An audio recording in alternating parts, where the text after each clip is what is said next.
I know. Mine too. Yeah. All right. Hello, everyone in YouTube land. We are live. That's about as good as an introduction you're going to get, just so that I can see the stream pop up on my YouTube feed and start sending it out. Why is our names not on the thingy? What's that? Our names. Our name's what? Our names are not on the screen. What screen? On the restream. Oh, it doesn't matter. Who cares? It's better I this just way. want no, but I'm just curious. I'd like to know why it comes, why it goes. Oh, I'll check the options. Maybe graphics. Display name.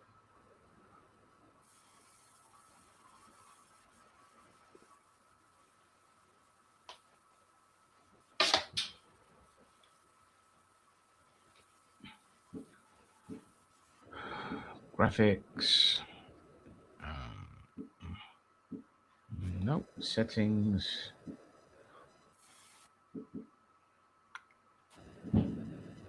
Various settings, by the way. Yes, it's all over the place. Show graphics caption on top of video clips. Yes. Show graphics and captions. Has that done anything? Nope. Uh, All scenes. hmm. I have no idea. But you know what? This thing has been messing about. Unfortunately, we're stuck with it for another year. Yeah, it's all good. It's all good. It kept kicking me during the award ceremony. It kept messing Oh up the no. music, and it's not unique. That I heard somebody else, even Streamyard was having issues. I think because a lot of these twats are adopting more and more AI, there's not a human there to kind of look after things, and so it's not working as well.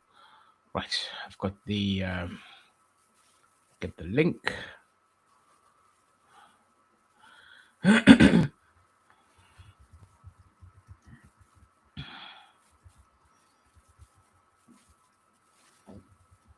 We should have a little timer on our screen. Can you set that up? Yeah, see if I can do something. Thanks.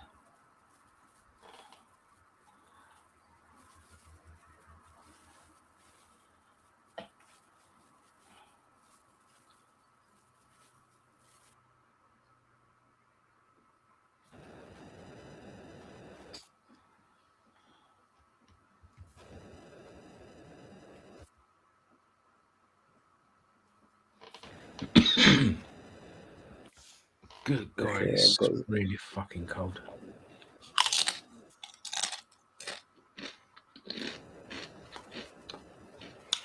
Why is there a fucking chat bar? I don't want the chat bar.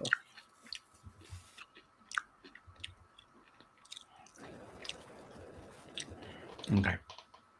That's cool. Jose will join us later. Getting all the technical difficulties out of the way. Yeah.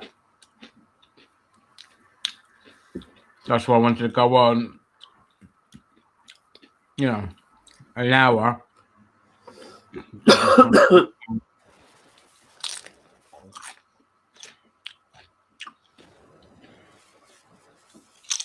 Alright, let's see if I can squeeze this bad boy in.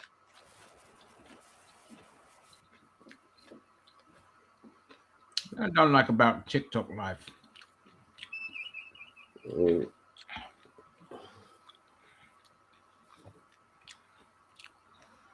That side there on the right, why is it? Hang on.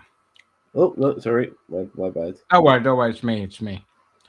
Just trying to look out. Nope. Put that down there. What? This block There. here is for the chat, and I don't care about the chat, but it's still keeping the chat on there. Theatre mode. Yeah, do theatre mode. Still got this block here for the chat, which is weird. Oh, is it not? My name's there at the bottom, by the way, ironically. Oh, yeah.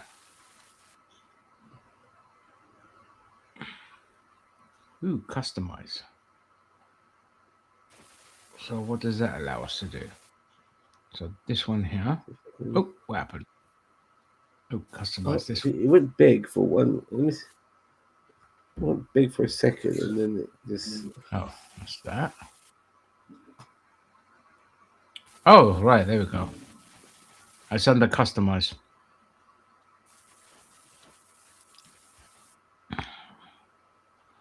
No, it's just me messing around with the changes here. This is terrible.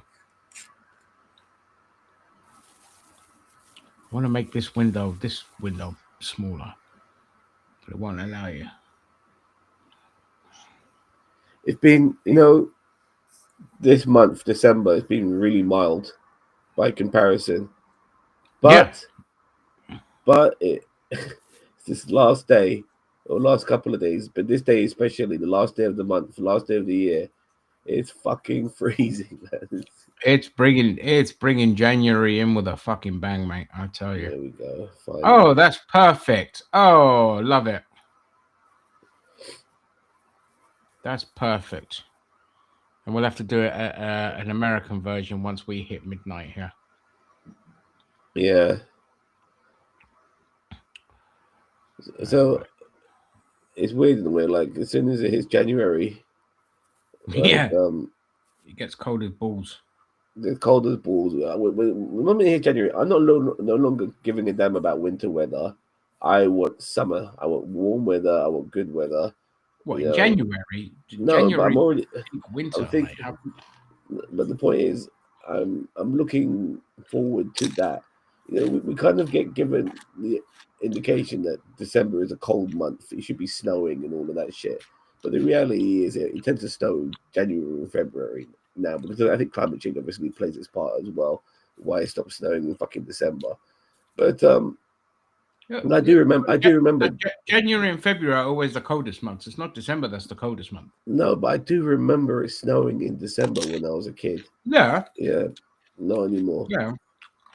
And to a degree, if it does snow in December, you can almost... And every winter as well, it would snow without fail. And that stopped in like the 90s. But it's not so bad that it snows then it goes into January, February, also snowing, because you've already experienced the snow in December.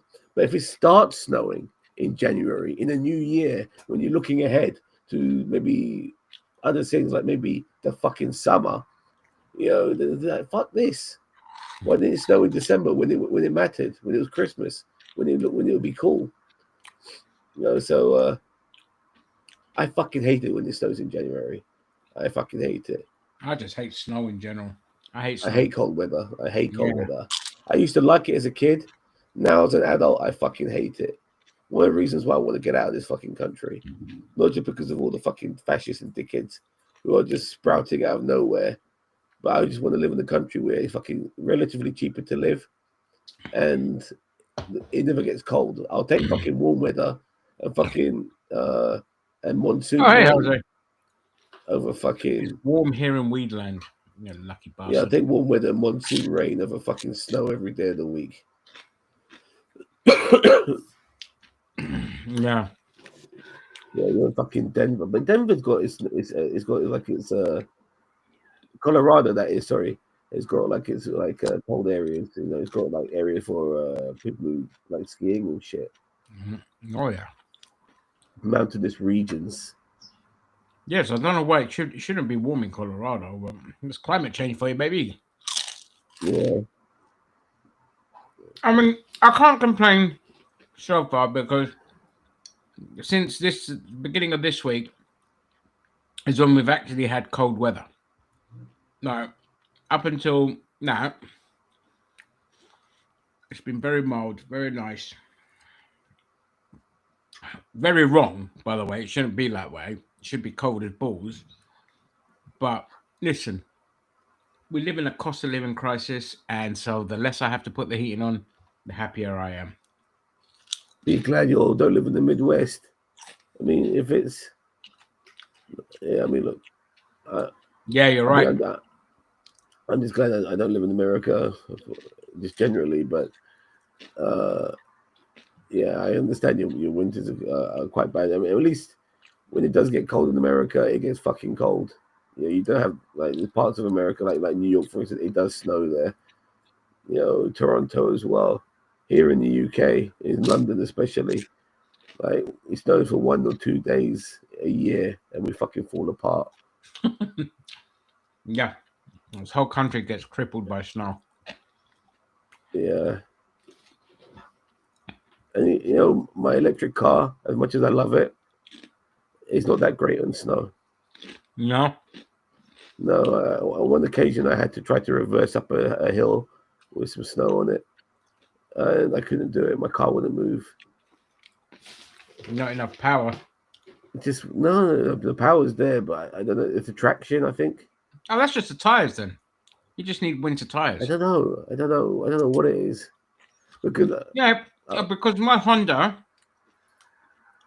So 1 year, it wasn't that long ago. 1 year when it really snowed, I was going to my brother's, and I was adamant that we shouldn't go. But I went, and I got stuck on the hills, so I had to do some fucking Formula One type maneuvers to get back up a hill, and then get back home. I left. We were 2 minutes away from the house, but I was like, you know what? We might not be able to get home at night, so I went back. So the next day, I ordered chains for my tires, and it was no problem. It was just a grip issue. It's only 1.2 liter engine, but because I had the good grip on the tires. No doubt, but that So shit in just Canada, work. Yeah. In Canada, they have to switch to the winter tires. I think November, December by law. They have different sets of tires out there. Well, And you have to, by law, switch to winters. Considering it only snows 2 days a year in London, Not worth it. It's just not worth it. Even with my job. So, what to do? But might need a refresh on the TikTok. Refresh? Yeah. How'd you do that? Nobody's coming in. No. End the live and start it again, basically. All right. Do you want me to end the live then and start again? Yeah, start again. All right. It's dead in the fucking donut. Nobody's coming in. We have 4 viewers. Wow. You want me to start the live? Yeah, you join me. An invite. All right, let's do it. It's my first time going live on this bollocks. Will it let you? Yeah. Mate, the tube's got fucking over 4,000 followers. Yeah, but it's not that. So you have to get verified. No, yeah, I'm able to go live. I've just never done it. Oh, okay. Yeah, do that way. You fucking tell me. You have to go through that shit. No. I want to go live on the computer. That's my issue. Well, that's Restream's problem. That's not our problem. We have to pay extra. Otherwise, we have to go through OBS Studio to do that. And it's a pain in the ass. Anyway, I'm live. All right, let's have a look. Friends. Live now. Janice. Mug. Come on. I don't know what this is. Here we go. I've joined. Charles. Yeah. Let me send me a request. Yeah. Send me a request and then I'll be able to let you come in. I'm fine. Is it? Accept. And now you've done that. You can there we go. Welcome, Lauren. Welcome, everyone. Oh, yeah.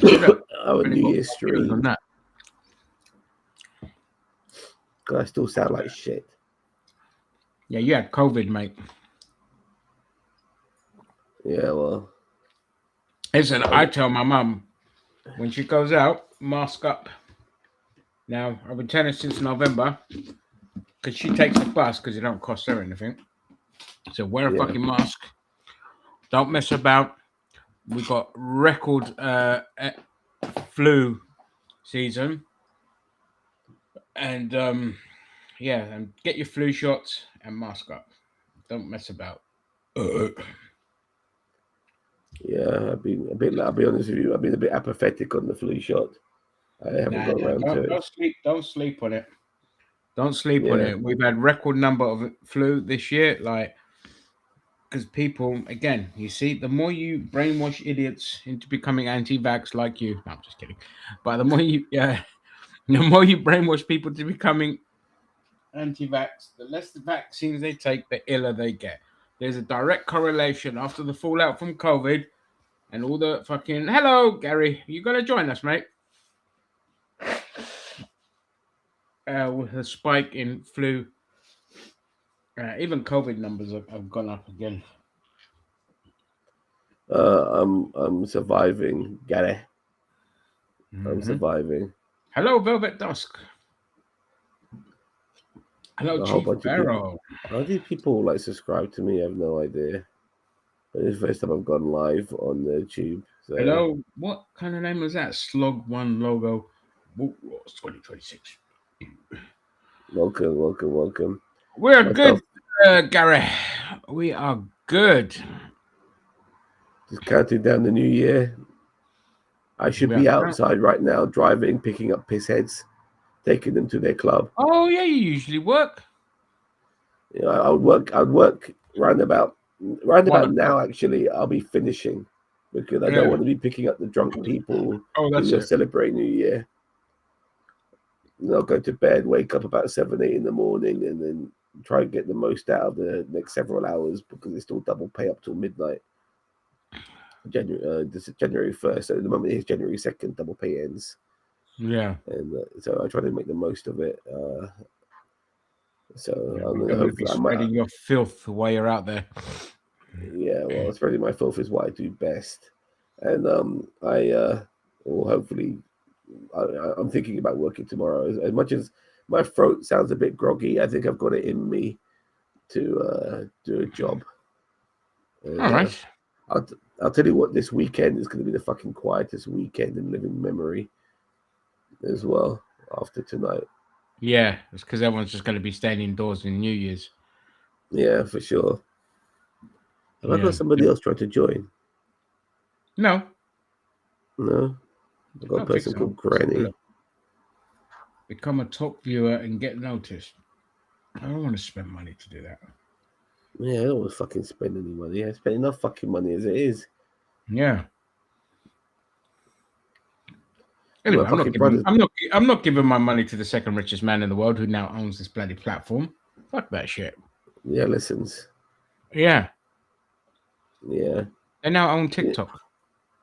Like the eggshells you have to walk on now to say anything on this fucking platform. Oh, it's ridiculous. I went from getting like over 1,000 views on a video to like 700 to now barely breaking like 300 now. On the same topics I always covered, everything's just getting buried. Yeah. It's ridiculous. So we're just going to be we're just going to have to talk politics while doing stupid TikTok dances. And that's what we're going to have to do. Yeah, I know what you mean. Yeah, fucking ridiculous. So let me close out. Why do I have that browser open? Why do I have Word open? Let's get rid of that. So there was actually a last-minute death today. This actor, God, what was his name? Black guy from The Wire. Yeah, shit, that guy. Yeah. Shit. Yeah. I don't care enough. You know, it's not. Can't say like, oh my God, we've lost a member. No, I know. It's sad that they died. Yeah.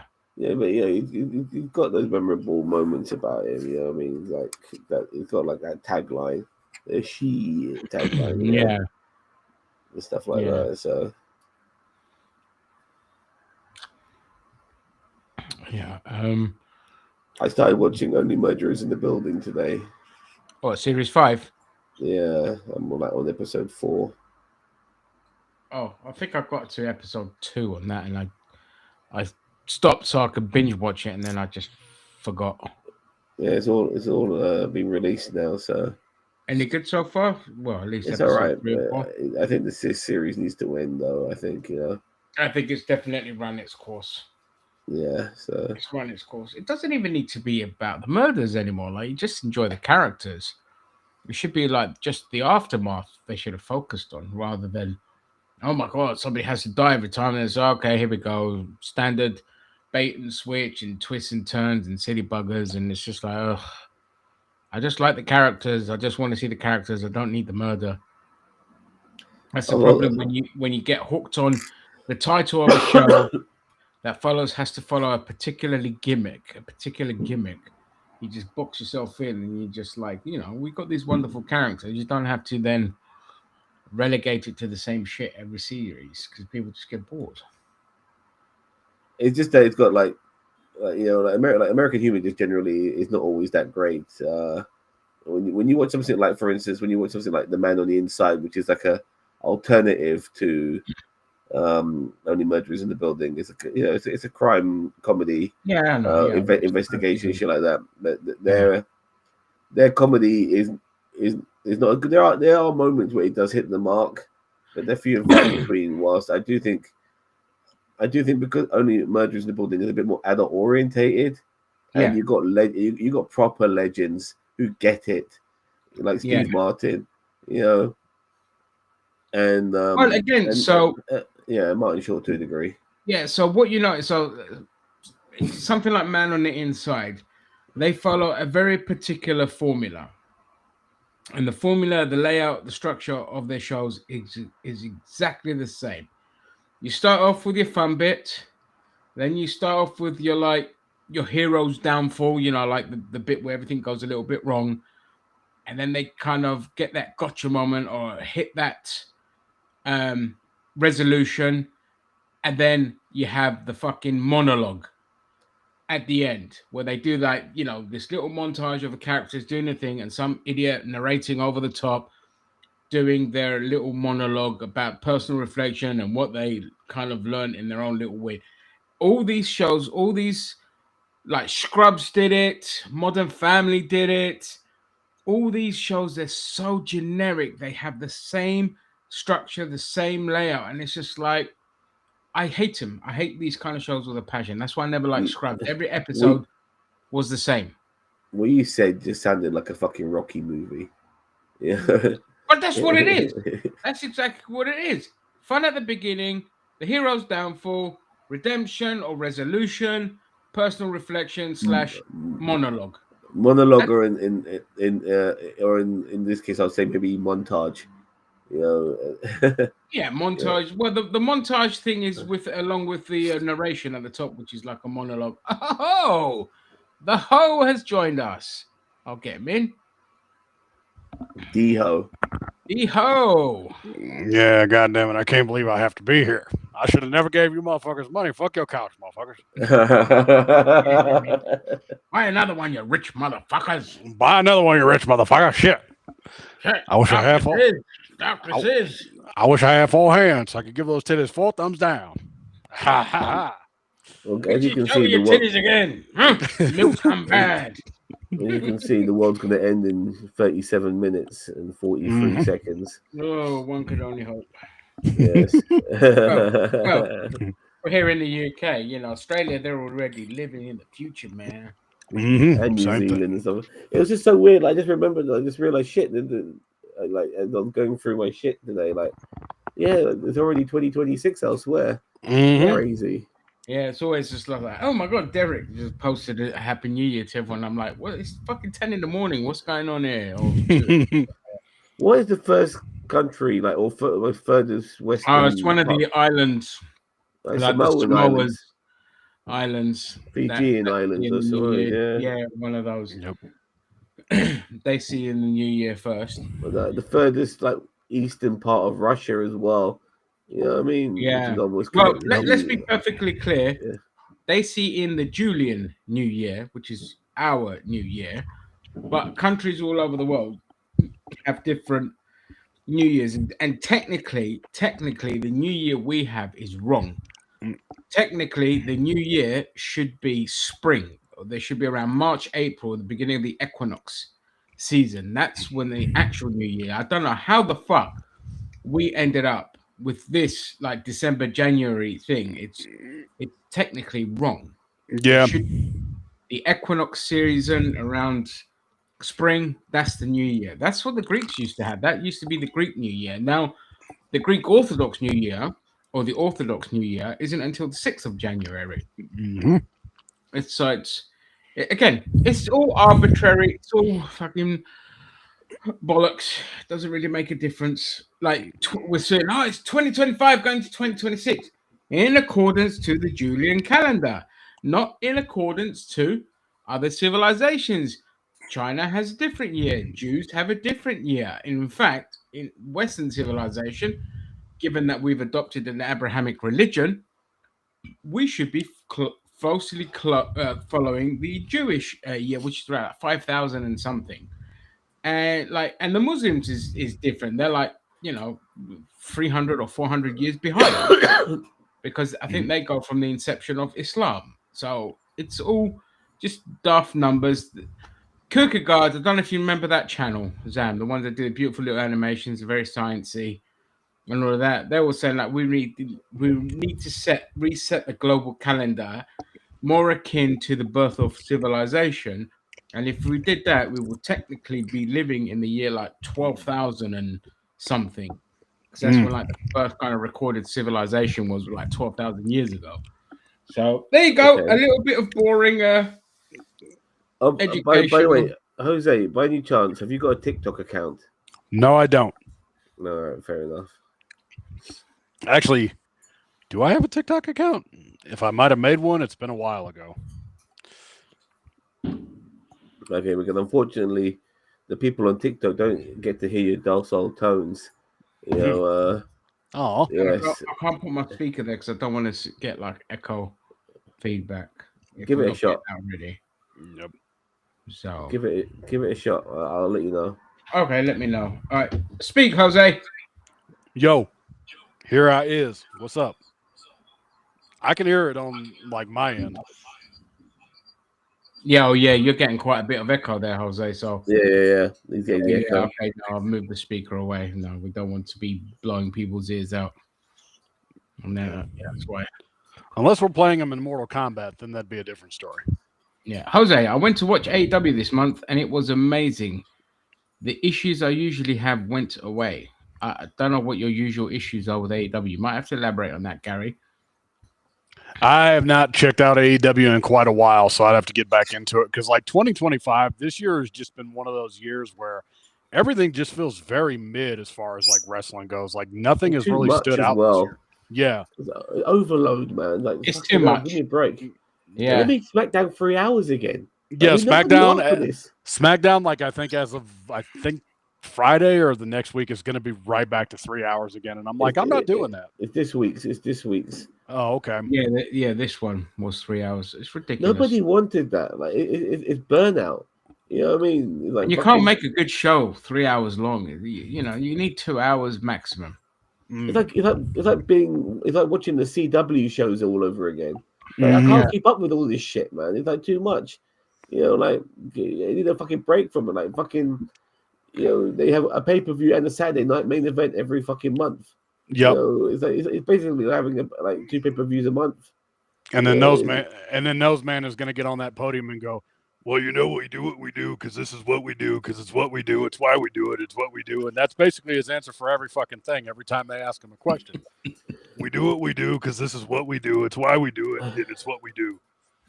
That's right. You have too much of it. I haven't seen the most recent SmackDown. I haven't watched it. I haven't watched the most recent Raw. I just can't.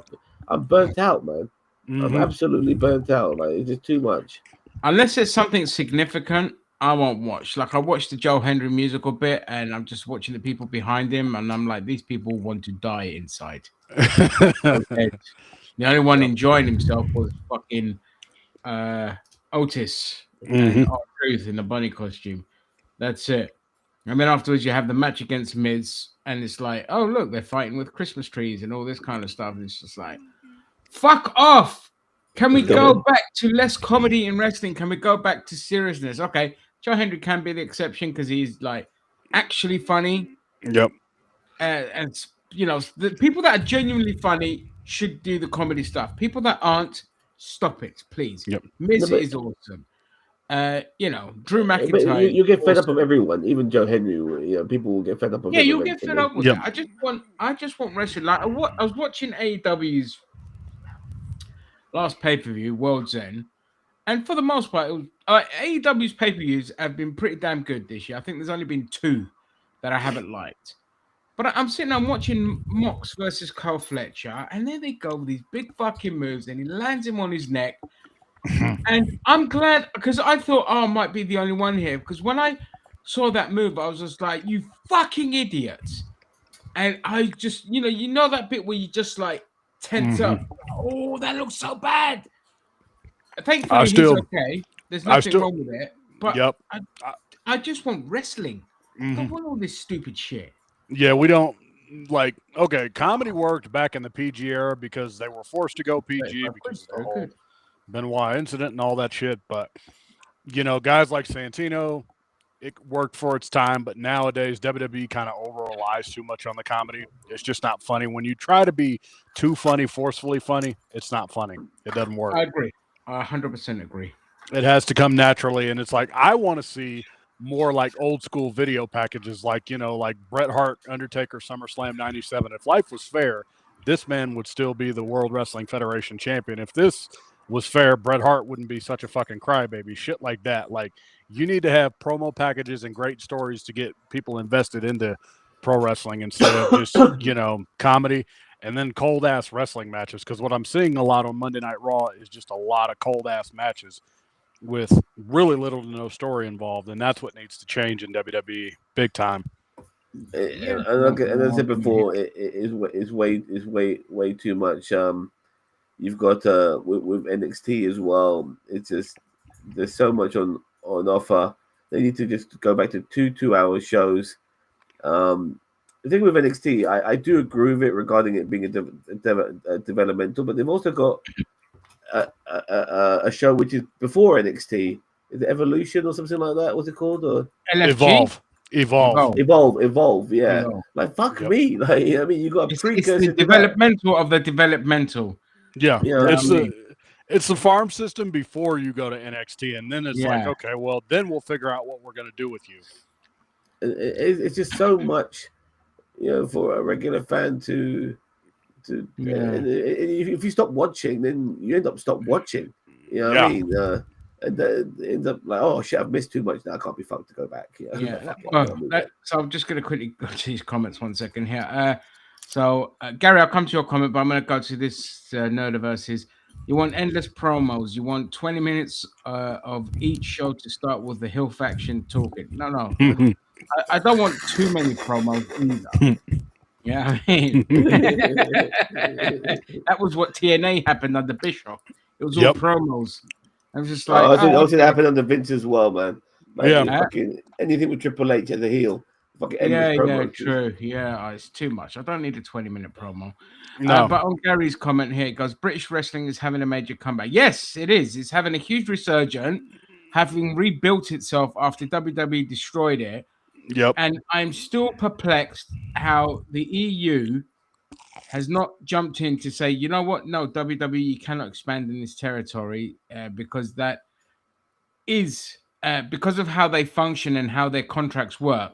It's always going to undermine and risk local promotions. And so I would block things like NXT Europe from being developed. It shouldn't be allowed because when they did NXT UK, it decimated the indie scene. Suddenly people weren't allowed to compete with fight for other promotions. They had no freedom to move. They were boxed in the American the WWE NXT thing, and it set the industry back here. It's finally got itself back on track. Obviously COVID didn't help as well. And what annoys me is, like, I think it's like Rev Pro is one of like the big ones. I want to see a British TV channel like Channel 5, ITV2, just televise these fucking things. We're sitting there now for 3 years now waiting for World of Sport to return, and we've had nothing. At one point, Nick Aldis was hired to kind of help put it together, and then it's not come to fruition. And then because wrestling is despite all the flashbang wallop, it's very cheap TV to produce. That's why it's still around to this day, especially they show daily and all of that sort of stuff. I think personally there's a way of maybe doing the territories again, but have like you got your 3 mega shows. You got your WWE, you got AEW, you got your TNA, and TNA and WWE are currently quite unified at this particular moment in time. But it would be so great, for wrestlers to be able to jump between these different territories, and be able to perform, keep themselves fresh and stuff like that. It'd be better for everybody if they did that, and they can still go to the indies and do smaller stuff as well. Keep them all hyped up and shit like that. Ring of Honor, of course, and all of that. There is something there if they just weren't so fucking greedy. Because if they realize what I'm suggesting, it would be endless profit anyway. Like everyone would be happy. So many of your competitors will end up being your allies, and all these wrestlers will end up getting so much more work and everything. It'll benefit everybody. Like this is just ridiculous. This really could be the beginning of the territories again. Now that fucking Vince McMahon is out of the picture, but no, they're not doing that. No.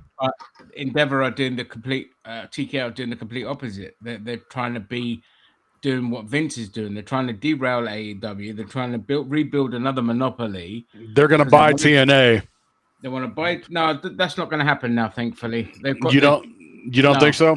No, TNA has a deal now. They're on the Walking Dead network. AMC or whatever that is. Yeah. Yep. So we don't know if that's going to carry on with WWE. There might be a clash of contracts there, because when TNA was on Sinclair Media, Sinclair owns TNA, so they can make up the rules and the contracts how they saw fit. With AMC, hey Admiral Teague, with AMC now, I don't know how that's going to affect WWE. I don't know if WWE are going to want to be promoting other channels. So, but I mean, TNA's had a banger year. It's the only ones that have really benefited with being with. But again, so you see how TNA benefited with that way. My mind would be like, you know what I'm going to do? Well, similar to what Zan said, but my mind would be like, you know what I'm going to do? Let's hold a big spectacle every year around about either August or December, probably December, where we put like major promotions going up against each other, AEW. Yeah, let's do a supercard. That would work. Yeah, TNA, supercard, New Japan Wrestling. A Survivor Series, of or Survivor Series. That would really pick up. You get the NXT and the AEW and all of these all these factions and that would be awesome. But you know what's going to happen though? WWE is going to insist they win. They're going to be like, no, we win. It's our show. We win. That's how we do it. That's going to be the one downside. If let's say we took away Survivor Series and gave it a random fucking name, then anything is possible. But if it's going to be like a WWE brand production, much like the Invasion, they're going to insist they win. No, but if there's no stakes on the line, knockout competition, if it's just a one-off match, WWE could afford to lose a match or two. Yeah, they could. I mean, as long as as long as everybody's happy and shit like that. I mean, this is the time. This is the time for unification, personally. So I couldn't agree more. Especially with ratings plummeting, they need to. The interest overall, I think, just across the board, just isn't there like it used to be. AEW's doing hot right now, but let's be real. Here in the States, they went from 1 million to maybe 500,000 viewers, and they've got to kind of change some shit. I know they're streaming on HBO, and I know streaming is a whole different fucking platform, but cable TV, I think in general, just needs to fucking take a shit and die and just go away. At this rate, cable TV is going to make a comeback with how these bloody streaming platforms are charging. Yeah. Everyone. I just want to quickly go to this comment here. TNA lost out big from WWE partnership. No, not really. I mean, look, at the end of the day, those talents, Jordan Grace was always destined to go to WWE anyway because she was fire, but her contract was not renewed. What TNA tends to do is it builds up a lot of its characters, then it can't offer them any more money, so it lets them go. They did the same with Josh Alexander. Ortiz looks like he'll probably be heading out as well because the problem TNA has is it can't offer massive contracts. Like TNA wrestlers aren't earning that much. They're not earning that much more than what NXT wrestlers are earning. So they're between a rock and a hard place. So they do what they can. So it's not, and TNA has benefited greatly from this because it's gotten the ratings have gone up. It did its best ever gates in terms of its live performances. I didn't realize that, but yeah, it had like 7,000 and 8,000 attendees, and that's like their biggest numbers. I was like, yeah, it's amazing to see them come so far because to think like 15 years ago, Hogan and Bischoff were absolutely just destroying TNA left and right. And I used to cover it every single week, and I got to a point where it was the end of 2010, and I was just like, I'm done. I'm getting off the ship now because I know. Yeah, it broke my heart what they did because I saw an alternative and I was all for it. This is what I wanted. You know what I mean? A faster pace and everything. And then they came in and they brought in all these has-beens. Came and destroyed it. I was just like, got rid of the six sides. I know the six sides wasn't everyone's cup of tea, but still, it would have probably still been there before Hogan and Bischoff came. Yeah. I know the other wrestlers hated it, but I was just like, it was its selling point. It was its unique kind of. And to me, I think TNA, like the original TNA, died when they lost Kurt Angle and AJ Styles. I was like, oh shit, this hurts. Because to lose Kurt and AJ, it was like a oh shit moment. Like, oh no, we don't want that. I always thought Kurt was going to go back to the WWE. Yeah. I knew he would, but like I never always back and forth thing, man. You had the Hardys. You had some massive guys in there. You had Christian. You had some reasonably big names. Sting. But I always felt that these guys were eventually. I just liked TNA's talent. Samoa Joe, AJ Styles, Christopher Daniels, Frankie Kazarian, Beautiful People, Kazarian. Yep. The women's division was like literally doing what WWE didn't even want to fucking do. Gail Kim and Awesome Kong is the best women's match I've ever seen in TNA. Oh my god! To this day. To this day. What a great rivalry. Yep. You know what I mean? Yeah, it was, Gary. It was, Hulk Hogan and Bischoff just destroyed it. Absolutely destroyed it. It's one thing if you're going to bring Hulk Hogan in to, like, make a major announcement. I'm like, okay, you see Hogan a couple times a year. I'm cool with it because he's not there. But then Dixie finally realized, like, oh, we used him way too much on television. No shit. He was making $30,000 an appearance. I'm like, fuck, I wish I was making that. Every time I was told to go show up somewhere. And unfortunately, like this is the delusion of grandeur, and AEW had the same thing, which is always going to be an issue for them. Sometimes you're just not destined to be number one. And there's nothing wrong with being number two. But they wanted to reach for that brass ring, which they were never going to get. No, you can't. WWE's got. Well, they just didn't have the financial capability to do it. If WCW, the one thing it had was the fact that Ted Turner was a massive wrestling fan, and he was throwing money. WCW didn't start turning a profit for ages until the NWO stuff kind of happened. But because Ted Turner was a big wrestling fan and it was on his network, it was just like, take my money, entertain me kind of thing. But when Ted Turner sold the company, the new owners didn't give a flying fuck about wrestling. And so its budgets were slashed. By that point in time, they had Vince Russo in, and he just derailed everything as well. And it just became untenable. So they ended up. I'd argue it was over. I would argue it was over before Russo because I could pinpoint the exact moment. Starrcade '97. That was the beginning of the end. The way they finished. No, when they finished Hogan Sting the way they did, like Hogan was like, "Yeah, I'm gonna go ahead and pin Sting, and Nick Patrick's gonna do a normal count," and then Bret Hart comes out, knocks out the referee, and then Sting wins anyway. I'm like, that's the finish you go with. This is the greatest build in company history, and you go with a fuck finish like that, only for Sting I to get drop what it you like a mean. couple months later. But yeah, the finger poke of doom to me was when it killed it. Was when it was like Hogan dashed at Hall, and the funniest thing about that was Scott Steiner couldn't jump worth the damn. If you go back and watch it, everybody's jumping around the ring. Steiner can't jump worth the shit, and I'm like, that's just the funniest thing about it. Yeah, it's amazing. He can't jump when he was able to jump so fucking high at one point in his career. Yep. He was one of the most agile big men I've ever seen, man. Scott Steiner. Yeah. But he redeemed himself in other ways. Like the funniest thing ever in TNA is Steiner math. I don't give a shit what in it. Well, no. The funniest thing ever in TNA was Booker T and Kevin Nash on the commentary team as Chet Lemon and Black Snow. That was gold. If they had done the main event Mafia takeover storyline properly and had them just take over the commentary booth every week, it would have been gold. Oh, that would have been fire, yeah. I've seen the Steiner math segment, and I think it's a bit overly hyped personally. But fair enough. It's lived on in legend. It's lived on in legend, and it's one of the promos.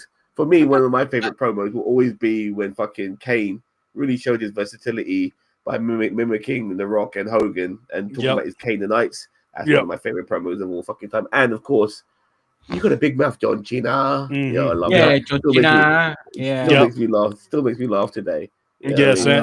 Santino's one of those dudes you can induct in the Hall of Fame just on his mic work alone, and I don't think anyone would have a problem with it. It'd be like, let's do it.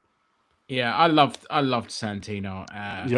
It was the only comedy sketch where I actually looked forward to. Yep, because he is just a natural comedian. He's just brilliant.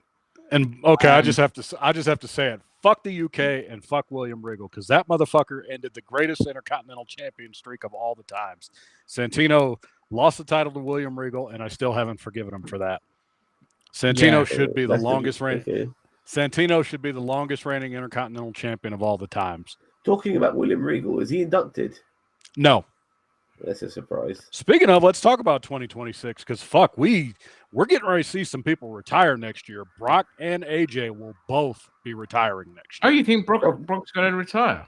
SummerSlam's in Minnesota, so it just makes the perfect sense for him to retire. I fucking hope so. I hope so. It's time. It's time. What do you mean? He's not even 40 yet, is he? Well, Brock, I can tell you, he's knocking 50, dude. No, he's knocking 50. He's younger than me, man. I'm 46. Well, give me a minute and I can tell you.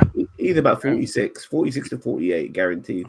All right. Anyone else in the comments want to take? Oh, fuck me. You're right. He's 48 years old. Jesus Christ. Yeah, it's time. Dude. It's time. Yeah, because he's been around for over 2 decades, dude. Yeah, with Brock, I know, but he was younger. I thought he was younger than me, but he's older than me by 2 years. But here's my problem with Brock. It's the fact that his character never really felt like it evolved when he came back. Like, it was like, okay, Suplex City, it was cool, but it's like, what else you got?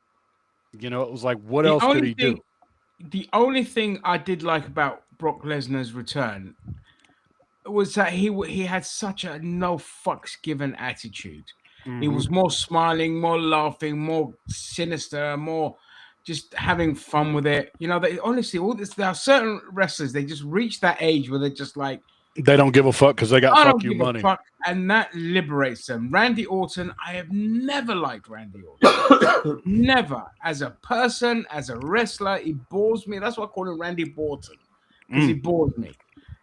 Since he got with his new wife, completely different person. Yeah, he's actually having fun now. You could see he's having fun. He seems to have lightened up. He's less of a miserable prick. Yeah. And, it's the same with Sheamus as well. Yeah, he's gotten better with power age. Is the power, and excuse me, I'm going to get graphic here, but it's the power of the pussy has the ability to change man, because these guys got wived up and they seem to have amazing wives, which means they're settled, they're more relaxed, great, their personal life. Yeah, but they're lifers as well. And they're lifers too. They're lifers. Orton's a lifer without a doubt. That guy, he's got a piece of, he's pretty much a piece of furniture within the WWE. It's amazing how he got It's amazing how he got suspended twice, and it's like they don't even remember that he got suspended twice. And Sheamus, people forget, like he hasn't like jumped to TNA or anything like that. He's been WWE since he joined them. You know what I mean? And so I think he will definitely be there. He'll be like the new once William Regal retires or whatever from whatever he's doing. He'll take over that spot, in my opinion. Finley's spot as well. Who needs to go in the Hall of Fame, by the way, quite desperately. Yes. Who needs to go in the Hall of Fame? Finley. Out, man. I don't think he will. I think he's fallen out with the WWE. I don't know. Mick Foley. He got made redundant. He was a producer. Producer, that was it. Okay. Yeah, no, but he was on the LFG show as a trainer. Yes, you're right. You're right. It's not Finley. No, it's not him I'm thinking about. I apologize. I think it's Kennedy, and I keep getting them two mixed up. You're thinking of Ken Kennedy? Yeah, Ken Kennedy. That dude, I don't know what the fuck happened with him. I still to this day cannot figure it out. In TNA, he was phenomenal. I didn't know. Yep. I wasn't watching WWE at the time, so I didn't know he'd come over from WWE. But do you know what it was with WWE? He was just injury prone. It was just unlucky. Every time he'd get pushed, he'd get injured. And then he pissed a few people off. And it was like, bye-bye, Felicia. So, but in TNA, he was spectacular. And he stayed around long enough to, like, not be injured. Yeah. And but also people forget, like, that's where Nick Aldis cut his teeth. Him, Desmond Wolfe, all these, like, that British contingent, that trio with the big Welsh bodybuilder that sucked. I was going to say Block's favorite fucking wrestler, Rob Terry. That he still Rob Terry. That's it. This day. What a stupid fucking name as well. All right, then I'm Rob Terry. Fucking prick. And he was an English Batista, and most of the TNA fan base couldn't stand Batista. Not Welsh English, Batista. Welsh. Welsh he was a Welsh Batista. Yeah. But most of the TNA fan base couldn't fucking stand Batista. No. I'm going to replace this clock with a new clock. Yeah. Do you what was it? Do you remember that guy? He was another really shit wrestler, big boss. He was in WWE. Mason Ryan. Mason Ryan, another Welshman. Yep. Mason Ryan was Welsh. Yeah, Mason Ryan was Welsh. Yeah, Welsh. Yeah. They tried 7-foot motherfucker. Yeah, he was like he was on WWE for like maybe literally a minute, and I still cannot believe I remember that guy because I'm like he was there for literally 1 minute. Yeah. I don't even think he was in any of the video games, to my knowledge. That I know. I don't think so. Tell you if he was, but what I can tell you is, as soon as he got released, he ended up back in the UK, and he was just working as a security guard, a bouncer on the doors. That's it. No more wrestling. He looked the shit. He looked amazing. What a package that guy was. But he just wasn't a good wrestler. Green. You can look as good as you want, but if you can't fucking do it between the ropes, it don't mean shit. Yeah, exactly. You know what? Funny enough, I saw a video. I thought to myself, this is definitely clickbait. They're saying, he said, "Why does CM Punk have such a bad body?" I'm thinking, you what? CM Punk's fucking physique is amazing. It's gotten even better since he came back to the WWE. If that's a bad body, then I don't know what. I don't even like Jesus Christ. You don't want to know what's under my fucking shirt if that's considered to be a bad body. Because let's face it. I mean, I'm the Adonis of the group here. You know what I mean? My body was chiseled by the gods. By chiseled, I mean chiseled by putty and kind of just left it flop. But, but, yeah, I mean, who was the other one? Tyler Rex. Now, that guy looked Tyler Rex.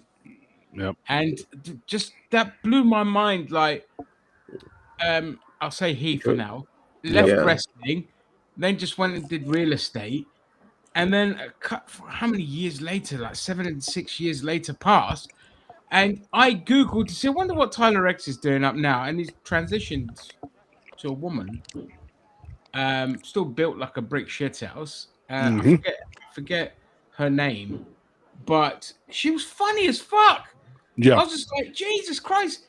Where was this guy at the time? I don't mean to, dead gender people, but where was this person at the time when they in WWE? They got relegated to a barbarian caveman type look, and then they did that stupid stripper gimmick with Brian Myers.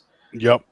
And he was just like, nah, fuck this. And, she left, and then she transitioned, and then you see her videos, and I'm like, she's full of personality, full of character. Still has a wonderful, loving, supporting family network. She tried to come back to wrestling. I don't know what's happened. Yeah, it was like Cornette. It was like Huh? Cornette used to say. It was like Cornette used to say. The best talent would always get over by being themselves. Yeah. Yep. Yeah, and it's not just that, but it kind of shows you like some of these some of the creative, they just can't see past their own biases. Like when Vince saw Luke Harper, he saw a redneck. The guy was a fucking New Yorker. Yeah. You know what I mean? But he saw a hick, and he couldn't see beyond that. And he wanted him to speak like a hick, not like he fucking Bill the Butcher Cutting from fucking Gangs of New York.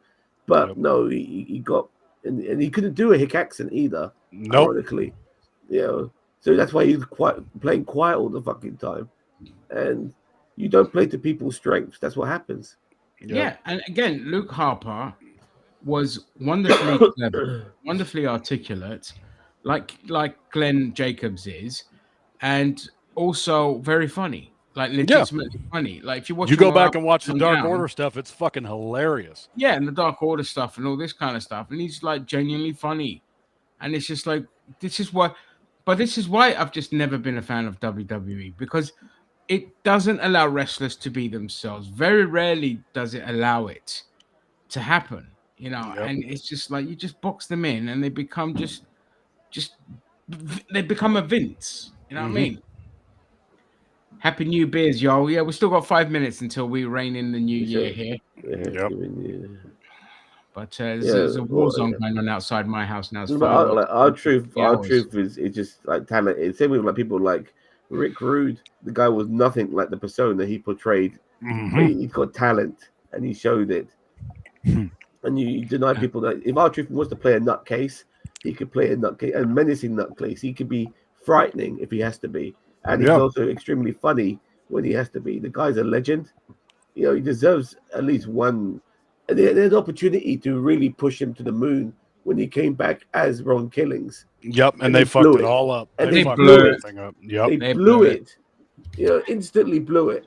You know, the WWE creative has been atrocious this entire year. It's been worse this year than it has been under Vince's worst run, which wasn't that long ago. Towards the end of his tenure, it was getting really bad.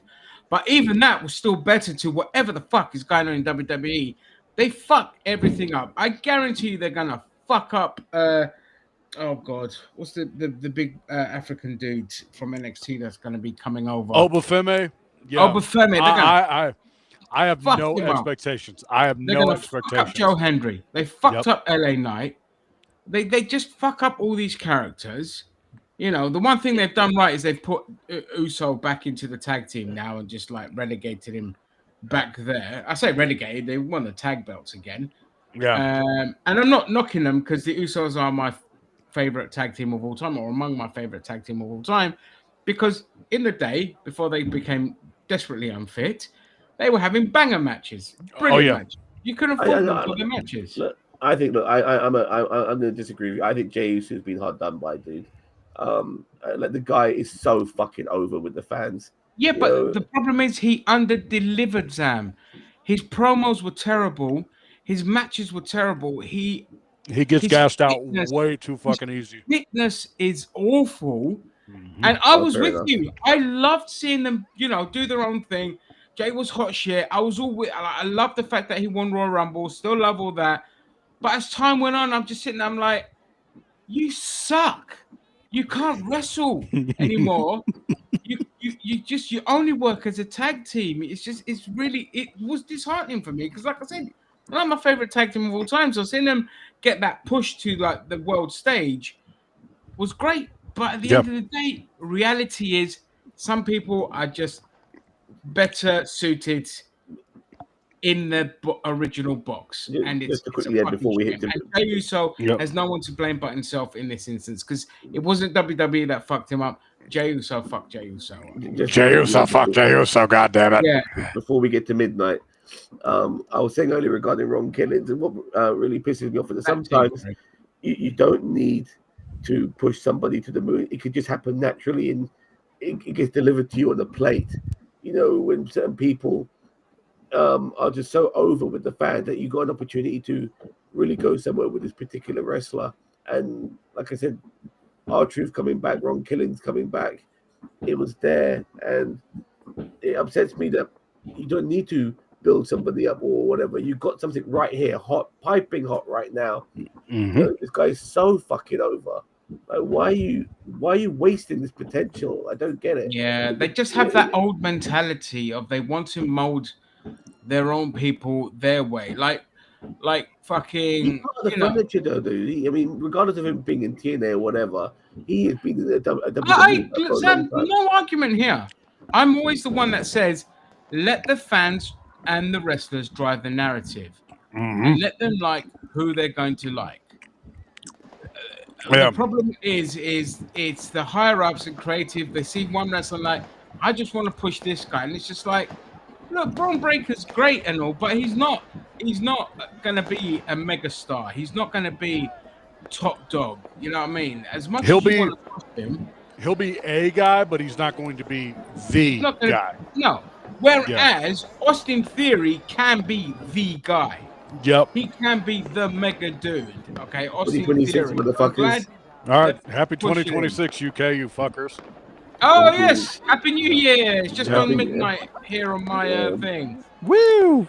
Woo! I still have have about 7 hours. I still have 7 hours to go. Okay, well, I don't think we're going to last that long. I've got a second window. I don't see it. Yep. I had a 1 hour nap. But, 2, 1. Yeah, that's a minute behind. It's already, yes. Everyone here in the UK, Happy New Year. Hope you all have a wonderful New Year. Let's pray that we see the death of many, many billionaires in 2026. Donald John Trump. All of them. Let them all die one way or another. Where's the clock? Is there no fucking microphone around the clock? I don't think they did. Nope, they didn't. Unless there was a cock up. Could have done the BBC one, but never mind. I can still do that. You can do the BBC one. Yeah. Yeah, Happy New Year, Gary, and I wish you the best with your wrestling, buddy. As well. Oh, there we go. Yeah. The spectacular fireworks show that people now have to pay some money to see. They even closed off Primrose Park. This is delayed by 2 minutes. Yeah, I don't care. Oh, yeah, it's already New Year's. Is that we do it in London, baby? Yeah. It's in the world, man. We have a lot of things, a lot of countries have, but we have the fucking clock when it comes to fucking New Year, man. No one has a fucking clock to count down the New Year like we fucking do. And I'm fucking happy about that. Damn right. We have the clock. Anonymous clock. Every New Year and around the world. Everyone should be celebrating when Britain goes into New Year, not their New Year. Fuck the New Year. You want GMT. You know what I mean? Happy New Year, Gary. Happy New Year, Cheeto. You made it. 46. 12 more months of misery. Every time I hear that dong, I want to do like a new monologue. Dong. Probably what is for the fucking dong. Turn that down. You gotta mute it. Mute it. Right. Sorry. Mute it every time with you. I have to keep reminding you. There we go. Mute it. Don't turn it down. Mute it. That will just mute the fucking. Yep. Look at that. What the hell's going on there? Stuff. Is that like a on the left there? Is that like a? Is that like a Ferris wheel or something going off? I don't know what the fuck. Oh, that's the London Eye. Oh, okay. Because I know for us, the big thing is New York. New York is going to be like they go all fucking out. You really dropped the ball on yours. Yeah. It ain't what it used to be, though, because like I remember when New Year's would hit, like New York would go fucking crazy. Now it just feels like, oh, okay, the ball dropped. Cool. Yeah, whatevs. Yeah. Is that people? Oh, right. I'm hearing, I thought there was arguments, but people, hang on, I'll be right back. I'm just going to put my blinds up. Yeah, no, he won't. Shut up. Yeah, it's all focused around that Ferris wheel, the London Eye, which is on the side of the river. The Big Ben's on the north side of the river. The London Eye is on the south. You can see Big Ben in the bottom corner, just there a second ago. Wow, that's how you can see. Like in the bottom corner, there's Big Ben, and there's the Ferris wheel, and Oh, good the lord! fireworks is going on everywhere. And this display is going to go on for about maybe 10 minutes and 15 minutes. Yeah, 10 minutes it goes on for. Yeah, they don't even do that here. They're like, all right, we'll drop the ball, light maybe a couple fireworks. That's it. Yeah. And everybody's No, gonna kiss it. Everybody's gonna like drunk kiss their fucking cousin at midnight. That's how it'll go down. Especially in the fucking in the Bible Belt. Yeah. Yep. Yeah, for sure. In Yeah, 2026, get away we are with it. reining in proper fascism. That's what I think is going to happen, especially here in the UK. It's not going to be. It's not going to be all happy-go-lucky. Well, good that time. that was amazing, by the way. That was that rugby thing. I that don't know how they was did man. that. I don't know if they've got drones there doing a display. Drones are going to definitely be a big part of the New Year's in the future. Yep. Look at that. My God. I've never seen anything like I don't know. I wonder if people are seeing that, or is it just a TV thing? It must be doing it there as well. Just turn my lights off for a second because I'm getting a nice fireworks show. Yep. So don't mind Big me. Ben amongst all those fireworks is just gorgeous, man. Jesus Christ, that's at least $1 million that they spent in pyro just to get all. They fireworks. spend about 1 or 2 million every year on the pyro. Yeah. But then they charge you to go see it if you want to go stand near there. Of course, they charge you to go see it. They never used to, but of course, the Conservatives being the Conservatives, they need to make money. Yep. So you can't drive anywhere around there. By the way, most of central London is closed off. Oh yeah, that's New York too. You go to New York, there you've got Main Street and Times Square. That's and how it everything should all be. closed off right now. Oh wow, look at that! All the flags that Israel's going to bomb. All those countries are going to be bombed by Israel and America. Yep. Because we don't play that bullshit. We don't play that bullshit. Mate, the fireworks display I'm getting right outside my window is amazing. Nice. I'm getting a free show. Was I getting lit up by anything? No, you're still dark. Fuck you. Yeah, you're still dark. Darkness is. Darkness is, you bastard. Darkness is. Greetings and salutations, future people. Thank you, Daniel Vance. Oh, hello, Vance. Welcome. We're going to keep going until we can't go anymore. That's what she said. That's what she said. She was like, yep, I want to go till we can't. We're going to try and push to go to EST time. Yep. Very unlikely, but we will try. Very unlikely. I'll tell you that right now, mate. Yeah. Okay, so I was telling Cheeto like the other day, I'm like, all right, I know what category we're going to add to Golden Glasses, and I'm going to get y'all take on this. Most anticipated games of 2026. What are y'all most excited to play? Can you give me a list of? Can you give me a list of? I'm not 100% sure. We got Resident Evil Requiem coming out. We got Lego Batman coming out. GTA 6, obviously, but I hope it gets GTA 6 ain't coming out. Yeah, I'm putting money. 2027. I'm putting money on March 2027 for GTA 6. My two most anticipated games I could tell you right off the bat are 007 First Light. Yes. And Lego Batman.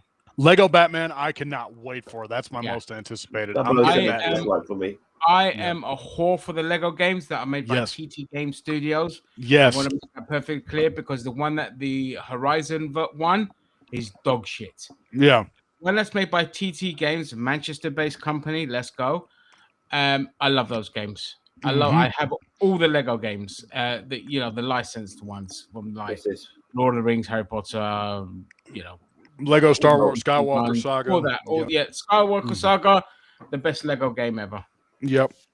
Yeah, for me, obviously is going to be Resident Evil Requiem day one. Cannot wait because 7 and 8 were fucking amazing. So I'm expecting the same for 9. And Leon Kennedy's going to be back. So I'm like, yes. Oh, that's right. Yes, Leon Kennedy. Yep. Well, first day on the job and he hasn't quit since. Nope. He's gone all the way to fucking Africa. You know what I mean? Yep. Yeah. Yeah, so and then the PS6 is not coming out for a while, folks. I heard that because of the RAM. I'm in no rush, man. I'm no rush for fucking PS6. Yeah, I can wait. I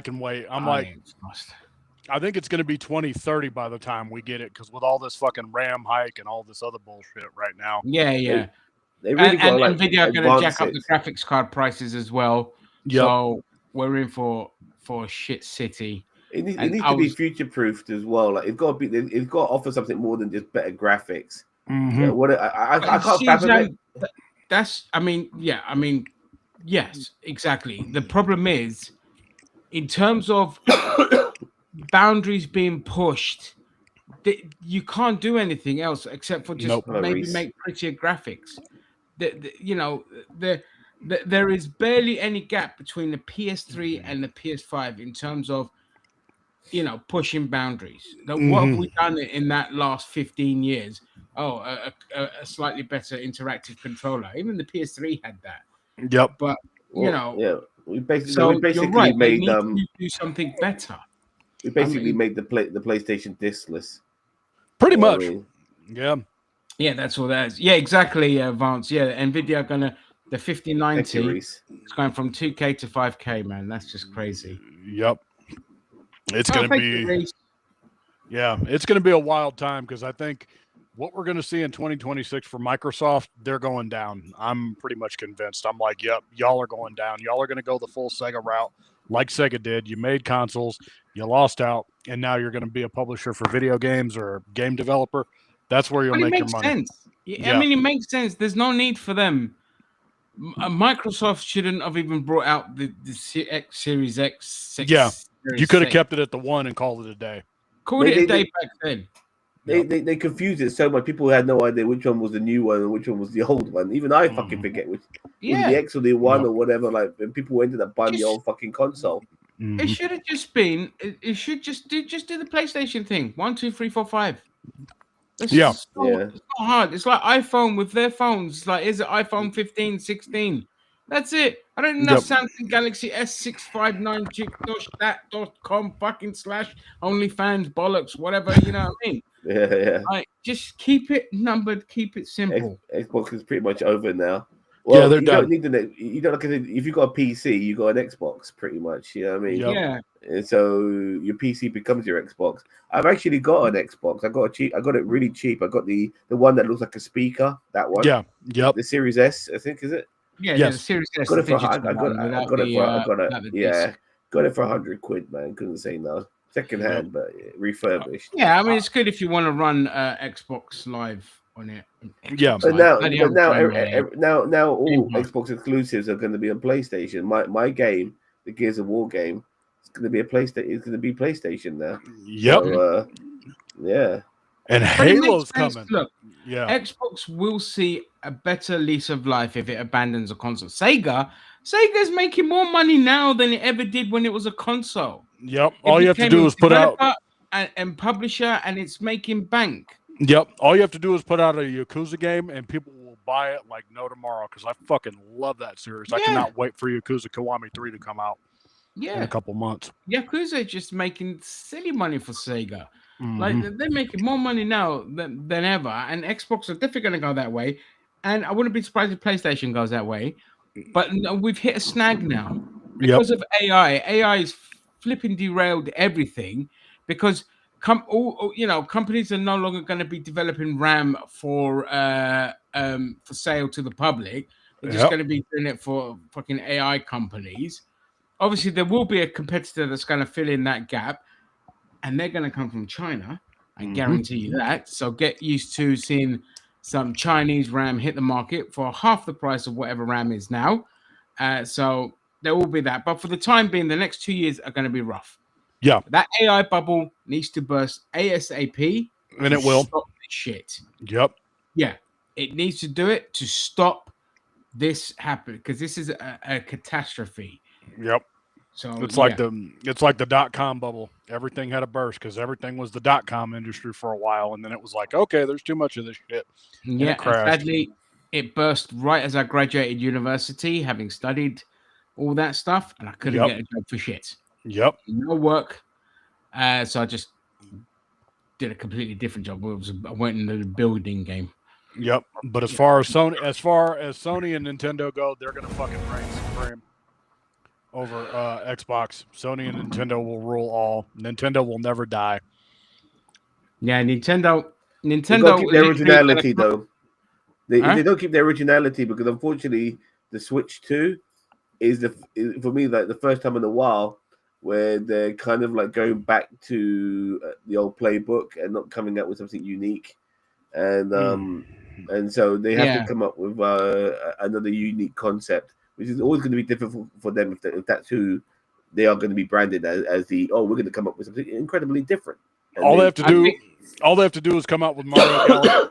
All they have to do is come out with Mario Galaxy 3 and it's over, because that will pretty much be the game for Nintendo. Be like, all right, we're finally going to listen to you and come out with Super Mario Galaxy 3. And I don't know why. I hated the Mario Galaxy games. I found them awful. What? Yeah, I know. I'm sorry, guys. 15 minutes, baby. I hated them. I absolutely fucking hated them. I just hated the Wii with a passion. You know what I mean? But this is my heart. This is what Nintendo's going to be for the foreseeable future, because the handheld market is shit hot right now. It's the biggest market. So Nintendo are going to be doing this for the next decade. Oh, yeah, we're getting a Switch 3 guaranteed. We're getting a Switch 3 guaranteed. What we are now, let's for the sake of argument, let's say we're still in 2025, because that's when the Switch 2. By 2030, we'll have the Switch 3. For sure. Yes. Yep. And it will be able to play, Wii games on it. That'll be their next big innovation. Yeah, that'll be the next selling point. It's like, but Nintendo is going nowhere anytime soon. The Switch 2, it's destined to be its best-selling console. Yep. Its trajectory is ridiculous. I lose complete faith in consumers. They're complete fucking morons, because Nintendo have literally done everything to say fuck you to your fans. They're litigious, draconian. They want to brick your own Nintendo. Yeah, because you can't use it as an emulator. Stuff. And it's just like, what the fuck? It's mine. I bought it. If I want to turn it into a fridge, I'll turn it into a fridge. They've done everything, and yet you fucking idiots. I mean, Jose, you are a prime example. I'm going to boycott it. I'm not going to buy it. And you're not the only one of my friends, because my colleague was the same thing. I'm going to call him Derek. Derek was the same thing. It's like, I can't believe all this shit, man. Like, Nintendo doing. I ain't getting it. And then they announced Breath of Fire 3, and he's just like, yeah, I'm going to get it. Happy New Year, Chris. You know what? You're a moron. But that's how I feel about Xbox. Like, I legit do feel that way about Chelsea Xbox. Badge. Chris, no, he's a Preston North End fan. Why has he got a Chelsea badge on there? I don't know. But he's Preston North End, and all right. Well, I hope Preston North End get through, get promoted. They're doing all right. He lives in Germany, and yeah, I've known him for a long time. No. Yep. Yeah, but I am legit serious about the next Xbox, because I heard that the next one's going to cost over $1,000, and I'm like, no, fuck that. I'll just get a PlayStation 6 and call it good. Oh, mate, I don't even think I'm going to bother with a PS6, to be honest. Do you know how many games I bought this year? 2025? I'm going to say probably maybe one. One. Hogwarts Legacy. I bought, no, I got that. That came out free. That came out years ago. I got that free. One game, and it wasn't on a PlayStation. It was on a PC, and it was the Cosmic Chaos. Ooh. The side-scrolling beat 'em up. One that y'all need to play, speaking of which, Marvel Cosmic Invasion is the shizzy. If you don't have that, you should. Yeah, that's the one. Game. Sorry, not Cosmic Chaos. Yeah. Cosmic Invasion. Yes. Marvel Cosmic Invasion is my game of the year for 2025. It's the shit. They went all out with that one, because they got the voice actors from the original, from X-Men, and I'm like, all right, cool. That's awesome. It's a nice little detail. Yeah, it's a really good game. Yeah, it was really awesome. Good. That's all I've... Sorry, go ahead. I got to mention this. PlayStation, they do a free game a few free games every month, yeah? Yeah. Yep.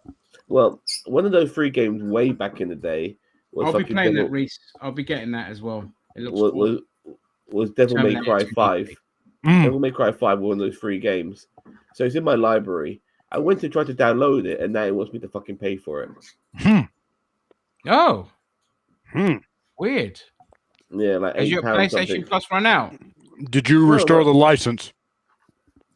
I got PlayStation Plus. I mean, it's how I play online for free. But did you go into your settings and I think you have to go to account and restore your licenses. But my other games are not like that in my library. I don't get it, and these are the games these are the free games, the games I get for free. Sony's like that sometimes though, where you have to restore the fucking license for some reason. Because all these micromanaging bollocks. It's just it's annoying. Yeah, it's a pain. I want to just not fucking play the game. NVIDIA GeForce announced a 100-hour monthly cap on gaming. Huh? Get ready to be told. What the fuck is NVIDIA GeForce? Is that the graphics card? I guess. Get back to work, you filthy animal. Or is that their handheld console? Get 100-hour monthly cap on gaming. Gee. Wow. All this micromanaging bullshit is starting to piss me off, man. You know what I mean? The more we veer into capitalism, the more we veer into fucking fascism. And I'm getting really, like, you know, for right-wingers that sit there and say to you, hey, man, like, we don't want big government. Oh, really? So you're bringing in government ID and you're restricting. And by the way, I want to say this. The only reason they're restricting young, people under the age of 16 from social media has fuck all to do with their mental health and all this kind of shit.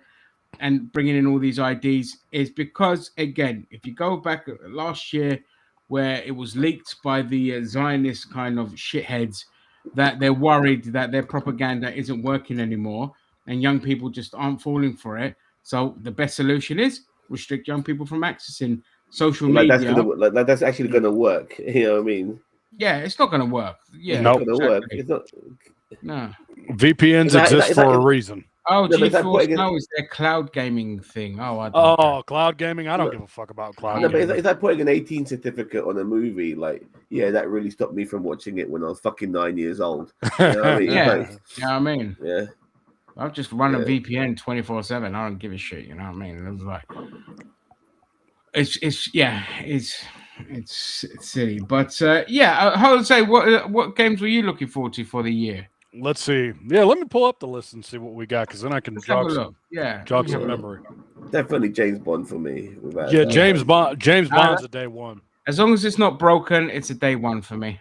Yep. Me too. Marvel's Wolverine. Please let that happen. Yeah, I hope it comes out. I'm not. You know what? I'm kind of over that now. I mean, I want to play it and all of that, but the hype is died down. It's not going to be day one for me, and the reason it's not going to be a day one game for me is because the Spider-Man games got really boring very quickly, and it's going to kind of base itself pretty much on that gameplay mechanic. So it's definitely going to be one of those where I'm going to get it on sale. I don't buy. I rarely do I buy new releases anyway. James Bond is only one because I literally play Hitman all the time on my PS5 because it's my favorite game. I play it right now. I was playing it earlier today. Quite funny because my nephews staying with us for last yesterday and today, and I was playing Hitman. And I was and it's really funny. They get really invested with it because they're like, "Oh, kill him by throwing a knife in his head. Throw the screwdriver in his head. Use a gun, blow him up," kind of thing. They get like really invested in it, so I love it.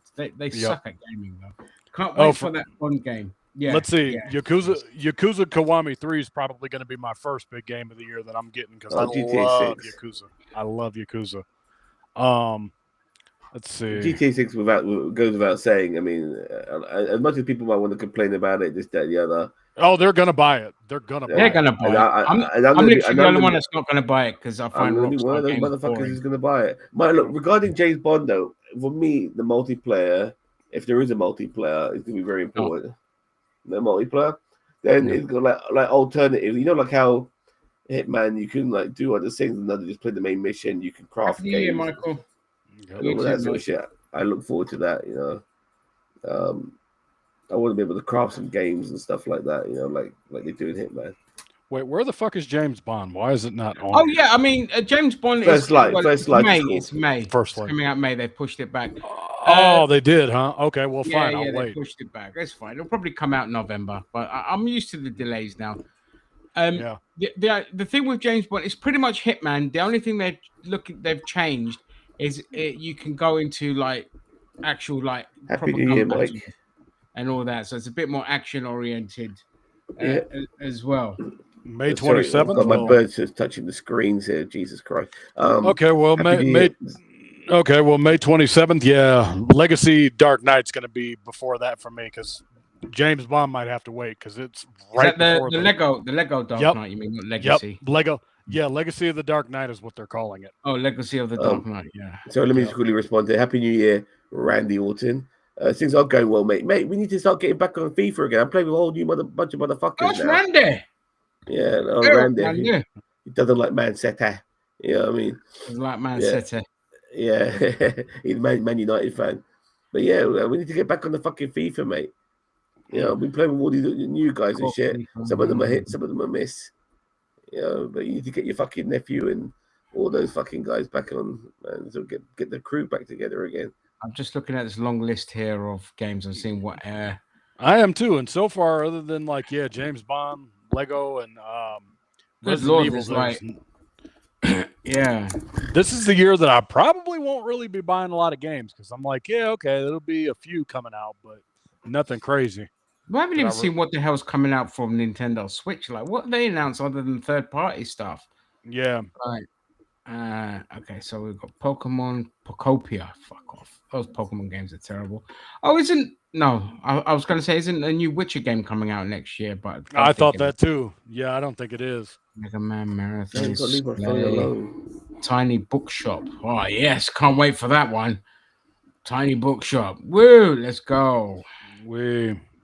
Oh, yeah, there it is, baby. Oh, look, so May at the moment has both First Light and Lego Batman. Well, it's going to be 007 first and then Lego Batman second. The James Bond game is going to be really popular with, people being dying for a James Bond game, which is more than just running around shooting people. You want to play in the spirit of the movie. And the closest game that came to that was Everything or Nothing. I'm not sure if you ever played that one. Yes. That was fantastic. Best Bond game ever. I played that on the PS2 emulator for like hours on end. It could really do with what do you call it, a remake or what's the term? Remaster. Remaster. Yeah. But I don't know if Abby's here as well. Oh, hey Abby, how you doing? You're right. With James Bond, it's there's it also has dialogue choices as well, so you can smooth talk your way to doing things as well. So it's a lot more hands-on than just action shooter. Obviously, the well-known stealth mechanics from Hitman are in it, but it also has dialogue choices and all that kind of stuff as well. So they've gone quite all out. I mean, it's been 5 years in the making. So I hope it doesn't disappoint. One that we're not going to see next year, fucking Fable 4, Microsoft. Yeah, I don't care. I don't like the art style for that. I love the Fable games. Yeah. The trilogy, among my favorite games of all time, especially Fable 2. But yeah, I don't like that they've gone too realistic with it. It's always had a cutesy, cartoony art style. Yep. And that's what it should have. So we are going to be getting Forza Horizon 6, and I do like Forza's the only racing games. Forza's the only one I fuck with. I love. I drive for a living. Maybe I don't. Yep. Yeah, but I don't mind going into a simulator. When I'm at an arcade, going Daytona USA style and shit like that. But Daytona USA, what a game! Okay, I know the one that needs to come out, that Marvel Tokon fighting game. I'm getting that at launch. That's that's going to be huge, man. Yeah, I'm getting that at launch. That's going to be huge. That Tokon fighting game. It's not my cup of tea. Yeah, James Bond it's single player. So I was just checking Gary's comment.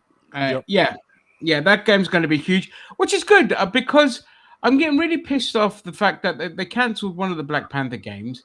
Yep. And yet I've heard nothing for the other Black Panther game, and I think that's the one where you have Captain America in it as well. It's like a multiplayer game, and I've heard nothing about it. It's just gone dead. One game. Is Gears of War E-Day going to be coming out this year? Don't know what to tell you because I don't think so. Let me see. I don't see it on the list. About that game. Yeah, it is. Yeah, there's no announced date for it yet. Nope. But yeah, it's coming out next year. Why are we re-releasing? Why are we fucking re-releasing Fallout 4? Why? Because Bethesda need to make money. They're capitalizing on the popularity of the TV series. Oh, okay. Well, yeah. Hitman will be coming Oh to yeah, this. there's also Scott Pilgrim EX, which is a side-scrolling beat 'em up. Scott Pilgrim. Ooh. Fuck me, man. I'm up there. There's a few people who didn't like the movie, by the way. What? I Yeah, didn't we like call the those fucking- people idiots. No, fuck you, mate. Huh? Fuck Suck you, my man. dick. I love the film. I watch it like I every I year. wanted to look. The only bit I liked was the part. Yeah, mate. The only bit I liked was the part when fucking Brandon Roof uses his vegan powers. I thought Oh, that was very funny. Okay, Yeah, Ginger. I found that game then- you're talking about. Oh god, my fucking I bird love is that. touching up my screen. Marvel, Yes, I can see that. Marvel 1943 Rise of Hydra is the one you're talking about. Yeah, is that still in Yep. development? What's going on It's with it? still in development. It's going to have Captain America and Black Panther team up Yeah, that's the together. one I don't want cancelled. They've cancelled the other one, which is disappointed with. Oh, and Black Amy Panther Hennig. game. Amy Hennig is writing it. Okay, good. I'm going to get it because she wrote the Uncharted series. Oh, The is first it? Three, yeah, the first 3 Uncharted's I really like. 4 is kind of okay, but yeah. Are they Yeah. making their Uncharted game?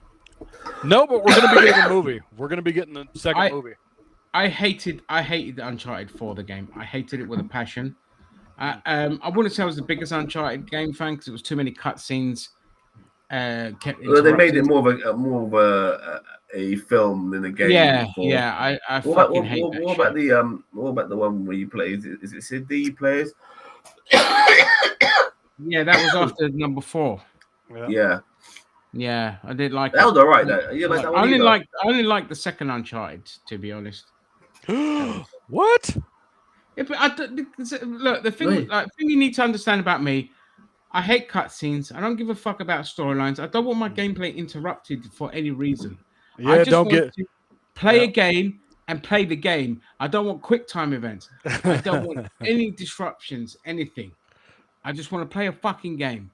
And God, you this must is have. why I hate Last of Us. This is why I hate all these kind of games that just disrupts my gameplay. You must have hated Metal Gear Solid 4 then, because oh my God, there was more. Metal Gear videos Solid 2, mate. What about Yep. that one? Jesus There was Christ. more hated video. 4. Yep. I did like. Listen, the first Metal Gear Solid game I enjoyed was Delta. That's fair. Yeah, Delta's the shit. Delta's amazing. Yeah. And then Phantom Pain.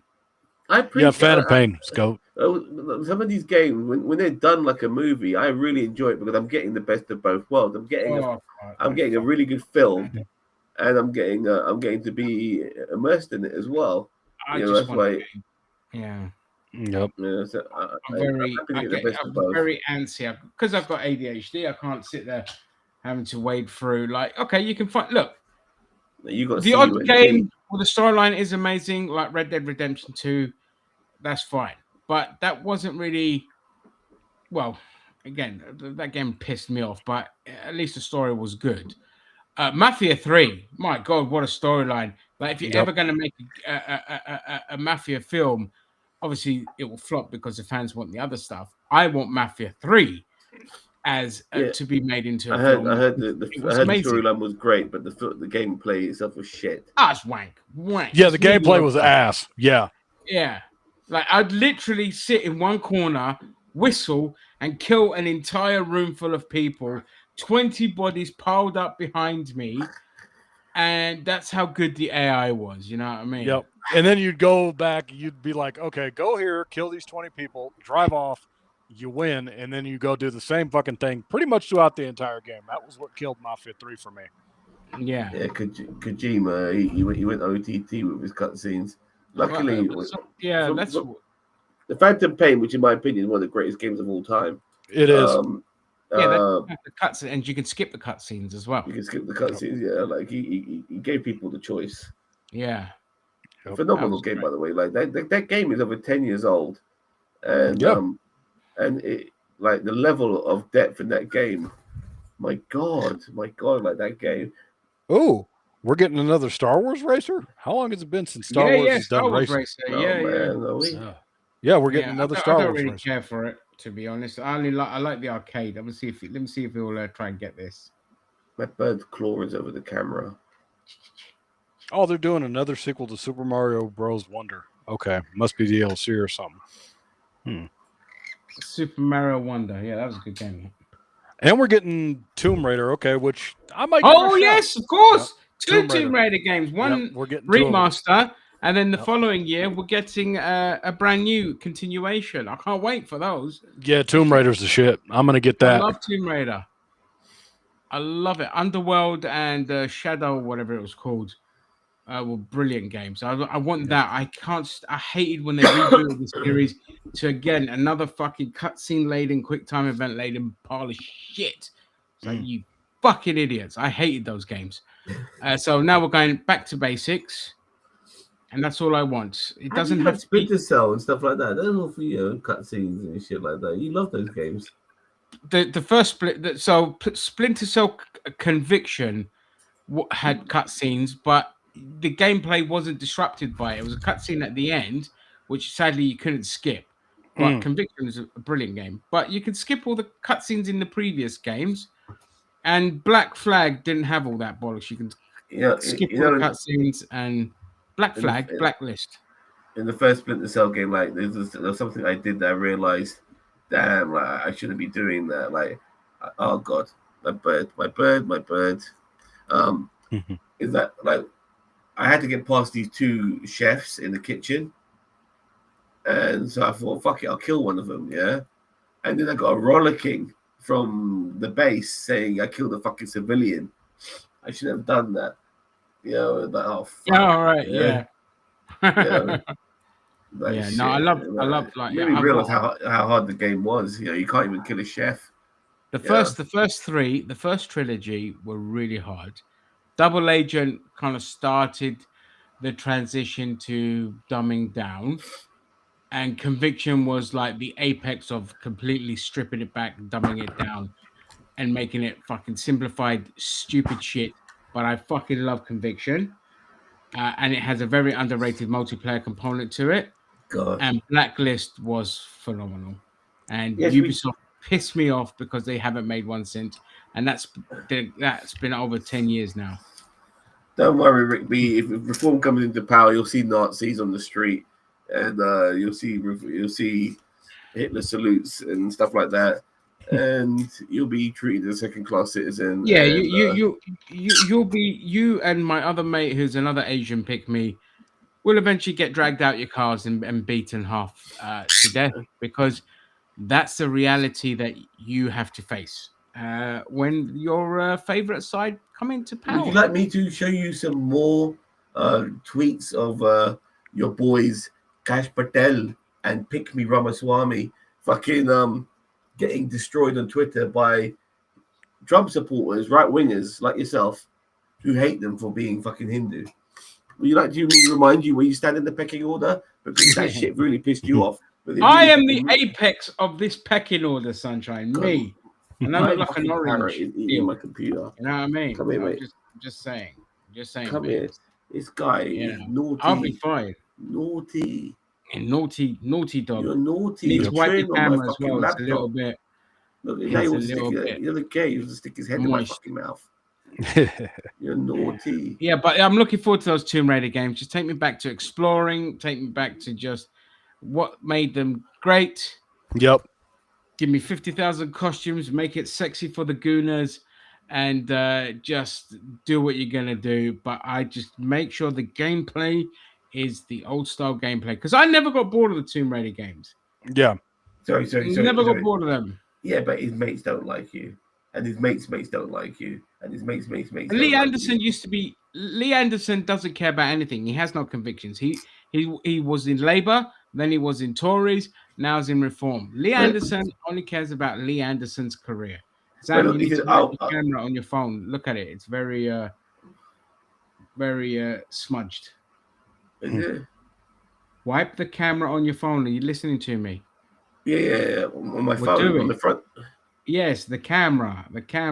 There we go. A bit more. Get like a tissue, because your bird is smudged. Oh God. Oh shit! That camera. I was looking at the fucking. I was looking at the wrong camera. One of the things I have to deal with you savages. Yes, the phone camera. That's it. Mate, you'll go back in the cage. Come here. Stick it back in. I'll put in a good word for you and save you from the gulags. Oh, thanks, Rick. A little bastard. Thanks. Look at him. He knows what he's done. No, you haven't fixed your camera. Your phone camera is Hold much. on. Are you listening to me? You said what? Hold on. I said fix your phone camera. The lens. Wipe the lens clean. There you go. There we go. That's better. There we go. That's better. Yes. There we go. Yeah. So No, so I need to respond to it. I need to respond. Oh yeah, go, mate. Go. You do your thing. Because I know we already mentioned this, but he says he likes me. I'll be fine. I'll be fine. I'll be a pick me. I'll be a pick me. When you say shit like that, I'll be fine. And what about all the other fucking people who won't be fine? And eventually they're not gonna know the difference between you and some other fucking bud ding ding. You know what I mean? So what the fuck, man? Zan, Stop being a pick me, man. Please don't be racist. Please don't be racist. Oh man, I just can't stand it. You white people, man, so racist. Yeah. Listen, yeah, I don't want you to put in a good word for me. I don't want you to put in a good word. I want you to tell them I fucking hate their cunts. I want you to tell them I hate them with every fiber of my being, and I wish they were dead. So my mate is it sounds like the British version. Worms eat raw milk. Drink raw milk, baby. Yeah.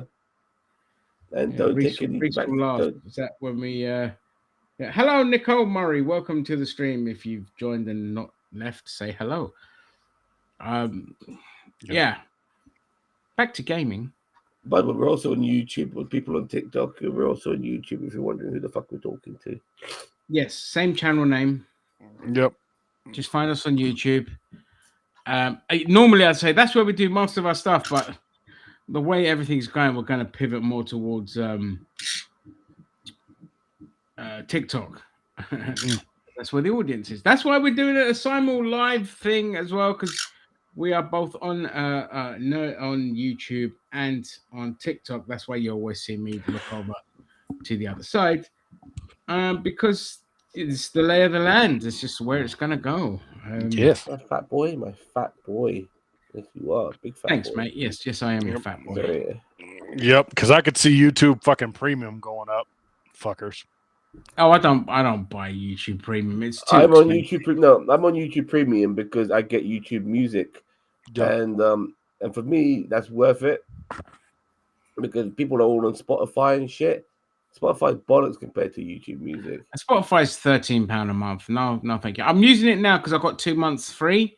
Once I was 2 months up, it's goodbye. I'm very old school with my music, but I still buy my singles from like Amazon or Apple or wherever it is based. I actually buy my singles, not physical, just MP3 downloads, because the artists get a cut, an actual cut of that. Makes me fucking miss LimeWire though. Those were the days. Oh my god, LimeWire! Now you're fucking talking. Yep, LimeWire was the shit. I miss LimeWire, man, every day. Yeah, I mean, LimeWire I'd only use to get the what do you call it? Well, first I used it for music because I pivoted to digital really quickly. Yep. And then, because I never used iTunes because fuck iTunes. But then the others like Amazon and there was another one that was doing it, offering where you can purchase the song. So that's when I was. But before that, I was using LimeWire to download it. I was also downloading, which I still do now, was like entire British sitcom series that I had on DVD. Yep. So it's just easier to just find the digital version and rather than rip the DVDs, which would take hours. So yes. Napster. That's the one. Napster. Napster was the one that started it all. Yeah, Napster was the one. Yep. You download more porn than music. I don't even have to. I just don't download. Oh, you downloaded more porn than I just stream. Yep. Oh, you mean when you're on? No, we're talking about LimeWire days, man. There was no porn streaming. Once this is over, I'm gonna go piss off Lars Ulrich and go download his music because I feel like it. Because fuck Lars Ulrich. I'm like, fuck you, man. I'm gonna download any music I want. Yeah. No, I mean, listen. It was I was one of those people that I tried my best to kind of resist Yep. But then CDs just started getting so expensive, like 15 quid for an album, 16 quid, 17 quid for an album. And I was just like, what are you doing, man?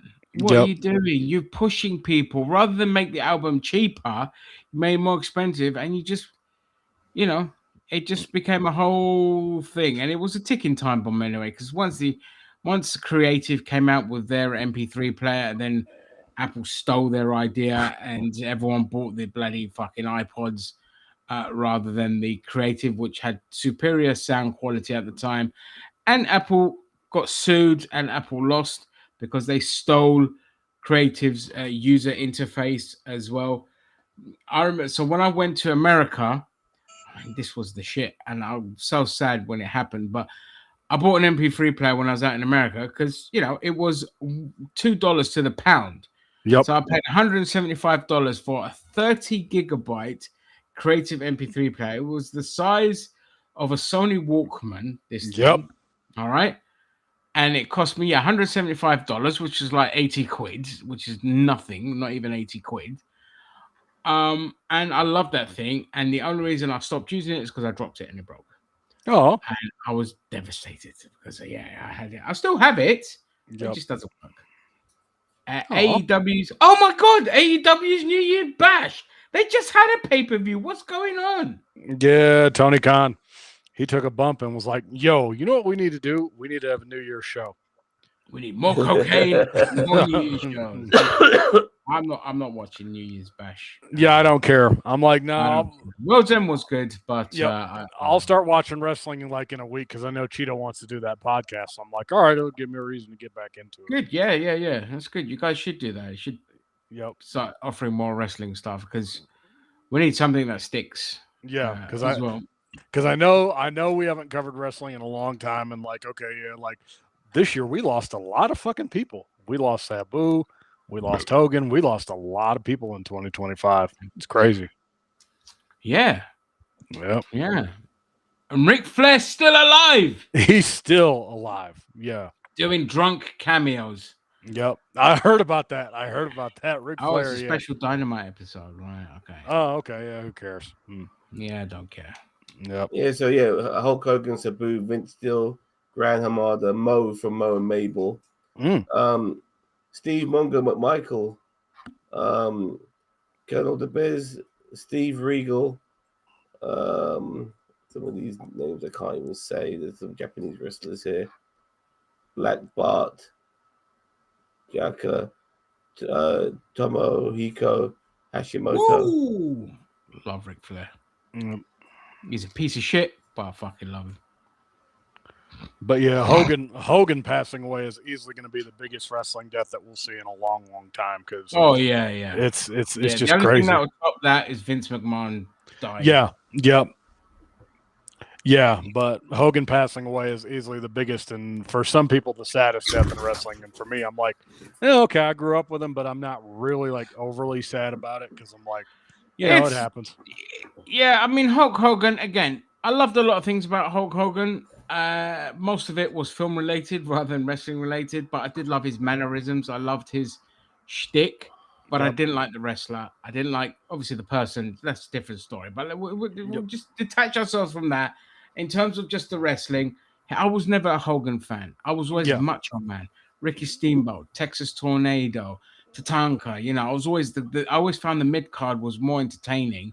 And obviously Macho Man on the higher end. Things, $1 Million Man, Jake the Snake, all of them lot. They were the shit. And Hogan was Hogan and Warrior. I was just like, oh, these guys fucking suck. Yep. But when you get a bit older, you still just remember the silliness of it. And I always loved Hulk Hogan on the mic. And I fucking love Suburban Commando. Don't at me. I don't care. Don't give me shit about fucking anything now. You need to fucking idiot. You go there, man. Fucking love Suburban Commando. After you give me fucking grief. About Suburban Commando's great. What are you talking about? His comedic timing was so good. Two things. I used to watch your WWE reviews on YouTube back in the day. That was my prime, actually, when I used to review Raw. I used to love those review videos. But unfortunately... You know why I used to love it? When it comes to the women's wrestling stuff, The language was so degrading. It was hilarious. It's like, anyway, here's the women's wrestling. Bunch of fucking slags and a bunch of fucking shit. Fuck those whores. Let's move on. Yep. I was I would, laughing my head off. I was an equal opportunist when it came to who I insulted, and at the same time, that era, the women's wrestling was treated like a joke. Yeah, it didn't exist. Yep. But look, Yeah, Rick, regarding whoever Hogan, is by the way, brilliant. regarding Hogan, it definitely was a shock because let's be honest, I think a lot of people thought that this guy's going to live till his 80s. Yeah, You know what I mean, I don't think many of it. It was very underreported just how bad his health was. That's the thing. Like we thought, oh, he's got hip Because we saw problems, him at the got back beginning of the problems. year. Huh? Beginning of last year. Yeah, he was beginning of on last Raw. year. Remember Yeah. getting booed at the fucking park. You know what I mean? Yeah. I don't hate Neverending Story. That's Cheeto. I love Neverending Story. Yeah. What the hell?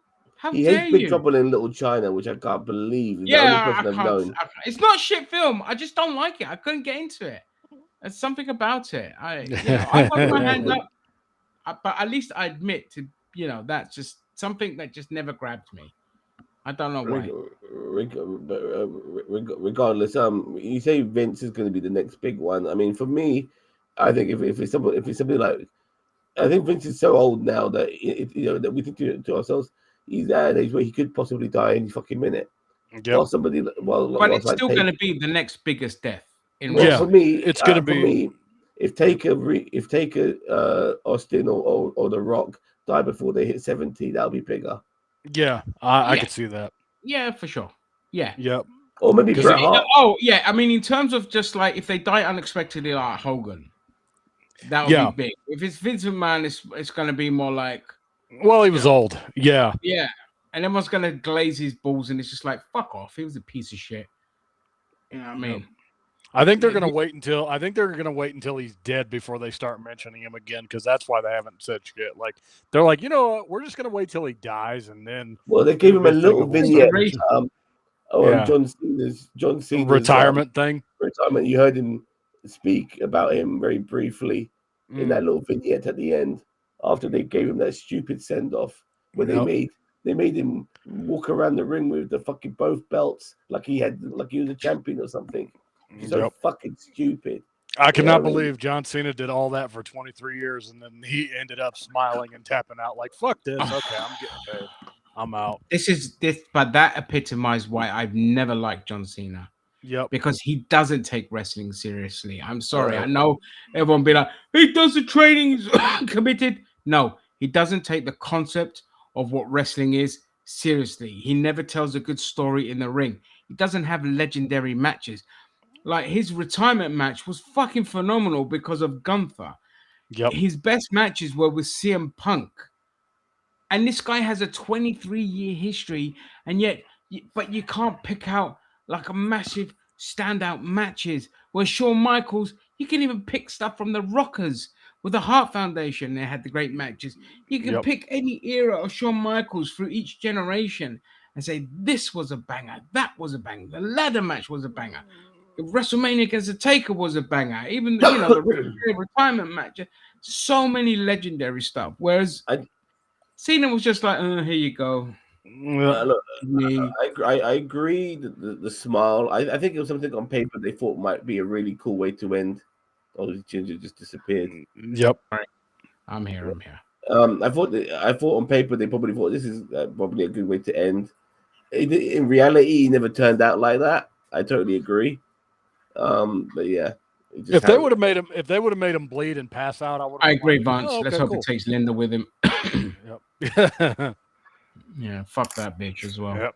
God damn it, you're gonna come with me. Yeah, I'm not gonna go along. Do you think Vince is on the Epstein list? I wouldn't be surprised. I wouldn't be surprised. No. I don't think so. Doubt it.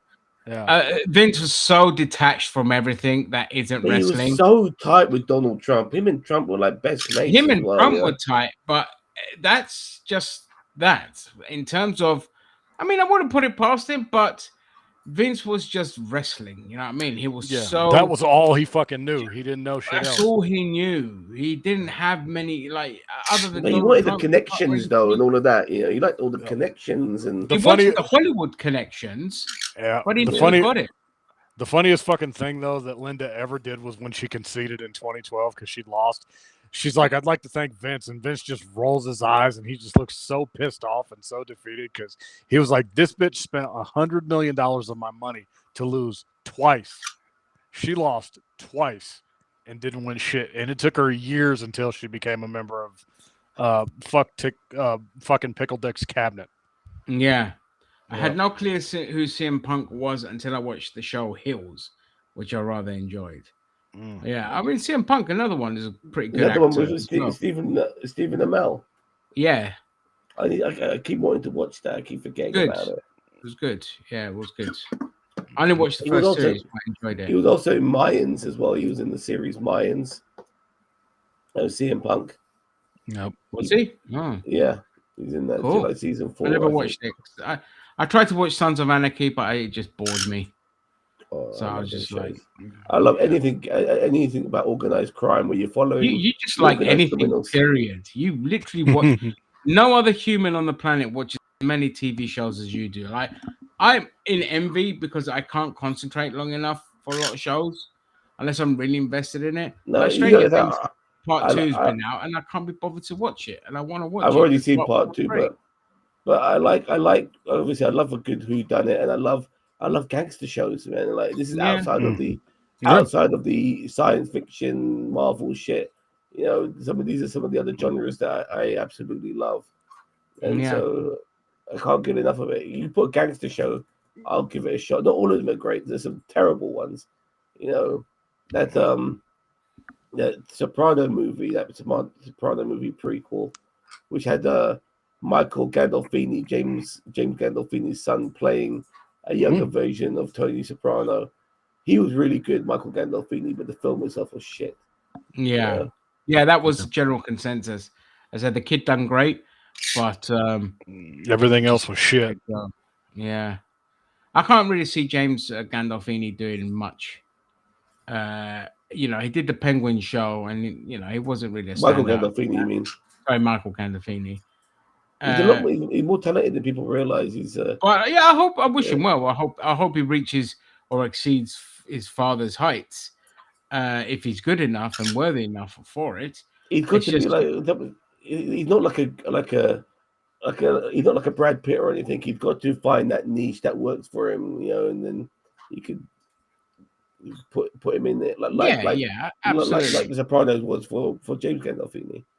Yeah, I mean, yeah, exactly. Like James Gandolfini was never going to be like a leading man in the Hollywood sense, but they always find that one. Like again, like Bryan Cranston was somebody I was in love with, platonically in love with through Malcolm in the Middle. Yeah. I thought this guy is so funny, his mannerisms, his acting, and then he goes to Breaking Bad, where a second generation of people fell in love with him because of that. And I was like, it's incredible how somebody can go from being a beloved character in a sitcom to a beloved character in a drama. Yeah. And it's the worlds apart performance. And I was very happy because, yeah. You know. He's got a lot. He's got amazing range. Like, okay, my favorite Malcolm in the Middle scene ever is the one where Lois is like, "Boys, you both are like growing up. You're about to be 16. You're both getting jobs." And then like, he's like, "You boys have plenty of time to worry about jobs, and then you're gonna learn." And then Lois, without hesitation, goes, "I told them to get jobs, Hal." And then he goes, "The value of hard work." And I'm like, "Damn!" Just the switch that he made. That it's switch, like, yeah, that is so rare for an actor to just switch on point like that. Yeah, it's so good. By the way, regarding Breaking Bad, I'm glad you brought that up. I really wanted the series to end or go in the direction of Walter White becoming a kingpin gangster. You know, I really wanted him to be like the honcho, like the top guy, because he was already a very intelligent man, but he also found a new form of ruthlessness from working in organized crime. And you mix that together, And you saw that in the last season. That wow, this guy, he's like becoming really, like he felt like a kingpin. He felt really intelligent, knew the game and all of that, and it never materialized. And I was really disappointed how the direction it wanted to go. I wish it made him a gangster. God. Sorry, right, I'm back. Yeah, I mean, but wasn't he terminal? I only watched the first series. I didn't really like Breaking Bad. It wasn't my cup of tea. No, but he made millions selling fucking meth. I thought he got the treatment he needed to get off the, and he got the treatment he needed. No, because he'd been fucking going through cancer for 5 fucking seasons. I'm sure he got the treatment he needed at some particular point. But I thought he was terminal. I have no idea. Well, terminal, he lasted 9 fucking years, so obviously not. But yeah, I mean, it would have been good to kind of see that transition from going from what he was to, a big kingpin within the meth game. That would have been a cool thing. I don't know how it ended. I never watched it, but it's all right. You don't have to worry about spoiler alerts. Yep. I think they killed him. It's a bit generic. They're just killing off the bad guy of the show, and to get revenge on them. And Jesse became a bit of a slave to these bad guys because he was cooking meth for them, and they kind of enslaved him to cook meth for them. And so he saved Jesse and killed himself in the process. Unfortunately, he didn't mean to, but he kind of died in the process of saving Jesse by setting up a really stupid trap by putting a fucking M60 machine gun in the boot of his fucking car that would set off and shoot everyone in the room that he was in. Oh, that sounds really fucking stupid. It was really fucking stupid. It would have been better for him to be the fucking gangster. Yeah. El Camino, I saw that the other day, which was the spin-off movie about Jesse, and it's really shit as well. Too many flashbacks. Better Call Saul's done really well though. That kind Better Call Saul was fantastic. I love that. I loved it more than Breaking Bad. That helped launch Bob Odenkirk. But again, Bob Odenkirk, see, that was another actor. All right, he wasn't big in it, but I just remember him from the Larry Sanders Show because he played the agent, and he was such a slimy fuck in it. It was brilliant. Like, he's a comedian as well. Yeah, it was that. That's why. So everyone that was involved in the Larry Sanders Show was stand-up comedian. I downloaded and rewatched that recently, and it's aged amazingly well, better than Seinfeld. I love that show so much. Like Larry Sanders Show is criminally underrated, with Gary Shandling who played the titular character. Bob Odenkirk. There were so many classic, like amazing, brilliant actors in that. But yeah, that's where I remember Bob Odenkirk from. Let's see if there's anyone. I loved him in Nobody. I mean, Nobody is what I want in a movie. I love seeing actors doing stuff that you never expect to see them do, and seeing Bob Odenkirk do John Wick pretty much, was phenomenal. This is what I want from my movie stars. I want theater actors to do fucking high octane action. I want action stars to do fucking Shakespeare. I want to see them. Look at Hugh Jackman. Hugh Jackman was a fucking musical dude. He was doing like Oklahoma and Priscilla Queen in the Desert. When he was cast as Wolverine, and was like, "What the fuck is this? Who are you casting a guy that does musicals?" Yep. And he's a twink kind of thing. I remember this very clearly back. That was the first time I heard the word twink. He got the Michael Keaton treatment. Yeah, he got the Michael Keaton treatment, exactly. And then he just became Wolverine. Like, he just owned that role. It's basically, I'm just agreeing with what you said, Zam. It's so scary because out of there. If Dougray Scott didn't do fucking Mission Impossible 2, he would have been Wolverine. He would have been Wolverine. Yeah, I'm kind of glad that he did do Mission Impossible 2 because I don't really care about Dougray Scott. He's okay. He's no Hugh Jackman. You know what I mean? Hugh Jackman is an actor with range. Once again, range. Yeah. You can see you can do comedy, you can do action. Who remembers? Do you remember the film? Broadway recently. What was it? Swordfish. Do you guys remember Swordfish with him in it? That's a shit film, but yeah, I know. Yeah, Yeah, he was So good. Berry. bad. It's just the most memorable bit was Halle Berry getting paid $1 million to get her tits out for that one scene, plus her salary for the rest of that film. And that's the only John Travolta's reason in it all as of us well. went to watch it, because Halle Berry got her tits out. Yeah, but Halle Berry got her tits out in that film with Billy Bob Thornton. Yeah, Monsters Ball. That was after the fact. It was after. Okay, fair enough. Yeah, Monsters Ball was after. Not by too many years, but Swordfish was the first film where she did it. And, that was its selling point. Everyone was just like, oh, my God, Halle Berry's going to get her tits out. And we all just sat there like a bunch of fucking idiots. Like, oh, well, this is great. It's like, I've got porno. I can get porno. You know what I mean? Jared Leto, best Joker. I'll laugh out loud, not even top 4. How does Jared Leto keep getting work? I'll tell you one thing, though. The guy is ageless. He is ageless. 53 years old, and he looks like he's fucking 33. That's what happens when you're a cult leader and you just suck the blood of your members. You know what I mean? You stay young for it. He's a vampire. He is a vampire. That's why he played. Jackman writing code.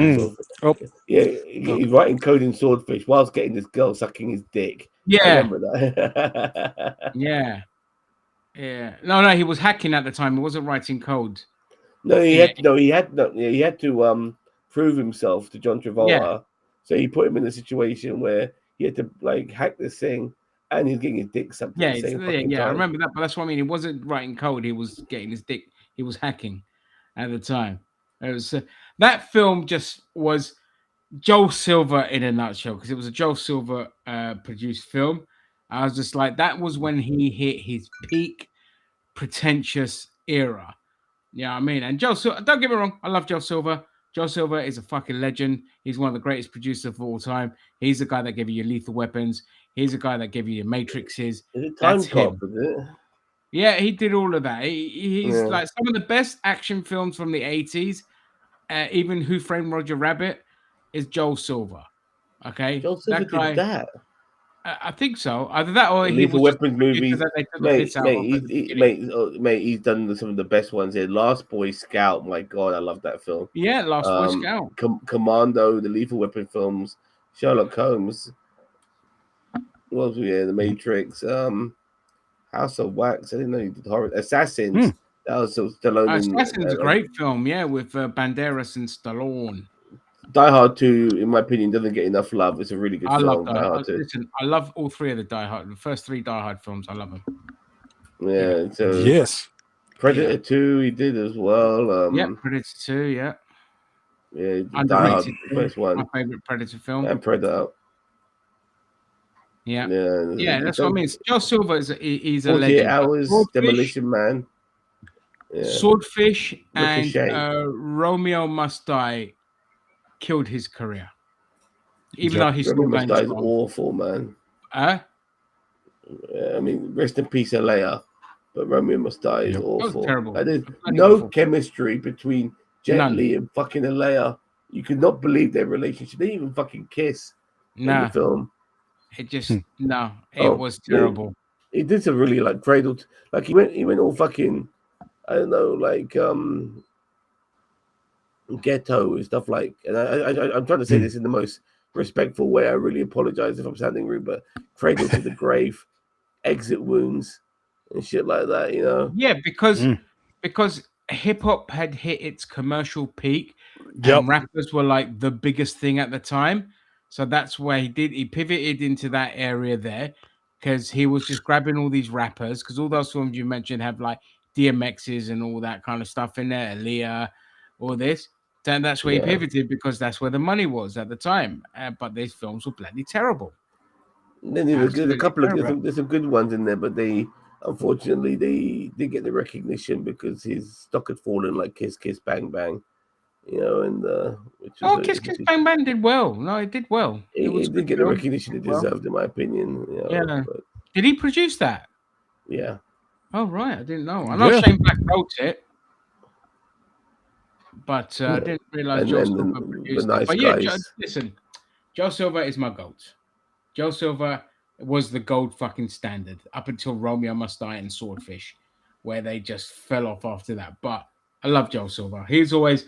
When I look at producers, I'm like, that's a fucking producer. Because what I liked about him, he had a reputation of being very bad-tempered.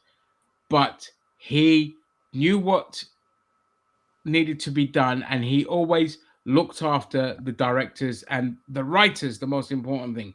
That's why him and Shane Black had such a great relationship, because they got each other. And that's why I love Joe Silver, because he was more about the art than the money. And he was the guy that you set off at the studios to go and tear them a new arsehole to get funding for your project. So yeah, he's my goat. Joe Silver. Yeah. He'll be that one guy when he Action dies. Jackson, man. Oh my god. Action Jackson, another great fucking film. You know what? Watch it today, because unfortunately, there's some films that just don't age well, and unfortunately, Action Jackson is definitely one of them, man. I liked it. Yeah, I get what you mean, but it's just one of those where they get really bad as you get older, and you're just like, I just love them even more now. It's a shame because Carl Weathers, rest in peace. Like, he should have got more leading roles, in my opinion. And unfortunately, the market was saturated at the time, and it's a shame because Carl Weathers was a phenomenal. And I think Action Jackson actually derailed him, sadly, because it was a flop and it was poorly received at the time. But if you look at that era of what was coming out, it's understandable. But yeah, Carl Weathers should have been like a megastar. Should have been a Sylvester Stallone easily.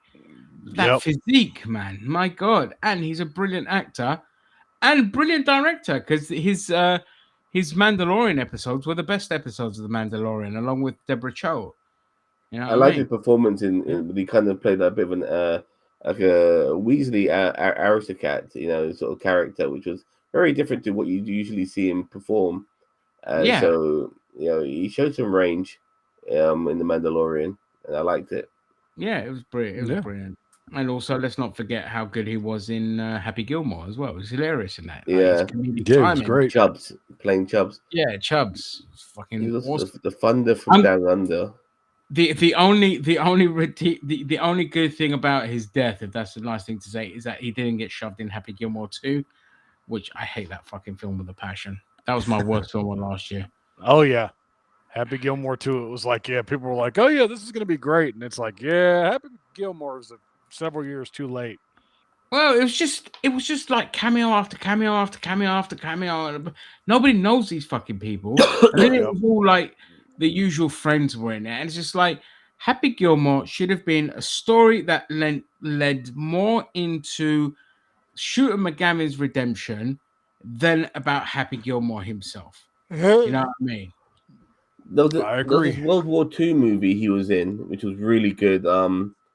There was a bunch of GIs who'd landed in Germany, but he had to keep himself hidden the most because he was black, and it was really good. I'm just trying to find the name of that film. I mean, that film is fake already, because the black soldiers were segregated from the white soldiers. They never. Yeah, but it's Hollywood, But there you go. So already, but they're like, oh no, but it was the Germans. Hang on a second, the Germans. Because they see the black guy, the Germans wouldn't have cared. They would have killed you regardless. Yeah, you would have been dead. You know what? The Americans didn't fucking, it wasn't the Germans. I remember it.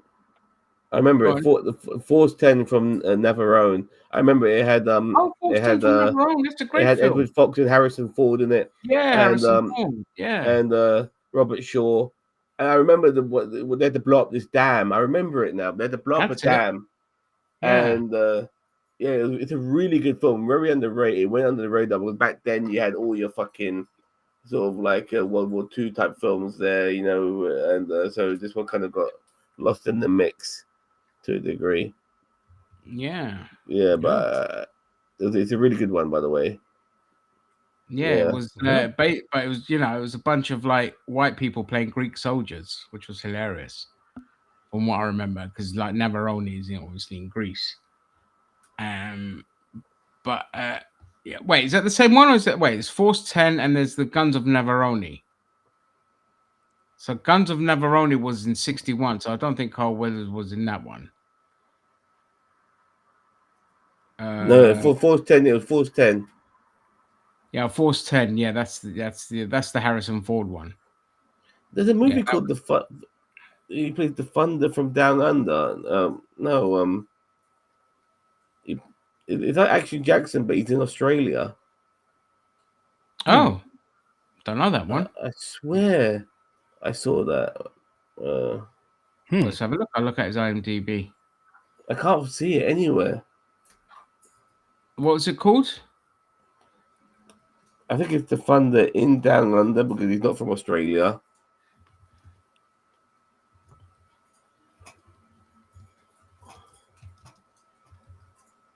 Let's have a look. No idea. And no, it's just showing me a bunch of male strippers. Thanks. Thanks. Yes.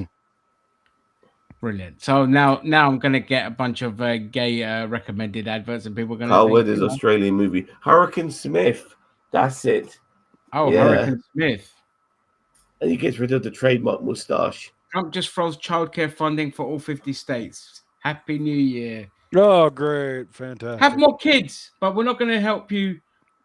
Yeah, you're on your own. You know what I mean? We're not going to help you with all of that. Nope. Yeah, sorry. I apologize. The motto was he's the Thunder who goes down under. I get it now. I see. Yeah, Action Jackson, but this time he's now Hurricane Smith. You know what I mean? Oh, yeah, Hurricane Smith. There it is. Billy Hurricane Smith, 1992. I have not seen this film. I'm going to download it. This is 4.4. like I don't care. An unofficial like sequel. Yeah. No, it's not a sequel to Action Jackson, but it's as close as you're going to get. Yeah, that's what I mean. An unofficial sequel. Yep. Yeah. Yeah. And no mustache, man. I can't believe it. I find that really weird. I know. That's that's like makes him look younger though. Yeah. That's crazy. It looks completely different. Can you imagine if we had Carl Weathers and oh god damn it, who's the guy that played Billy D. Williams? Who's the guy that played Billy D. Williams? Can you imagine them two in a film? Fucking hell, that would have been the smoothest film on the planet. Yep, it would have been hilarious. Yeah. Well, they could have been in Star Wars together. Yeah. They could have been easily. Yeah. From the ground, attempting to eat a cheeseburger.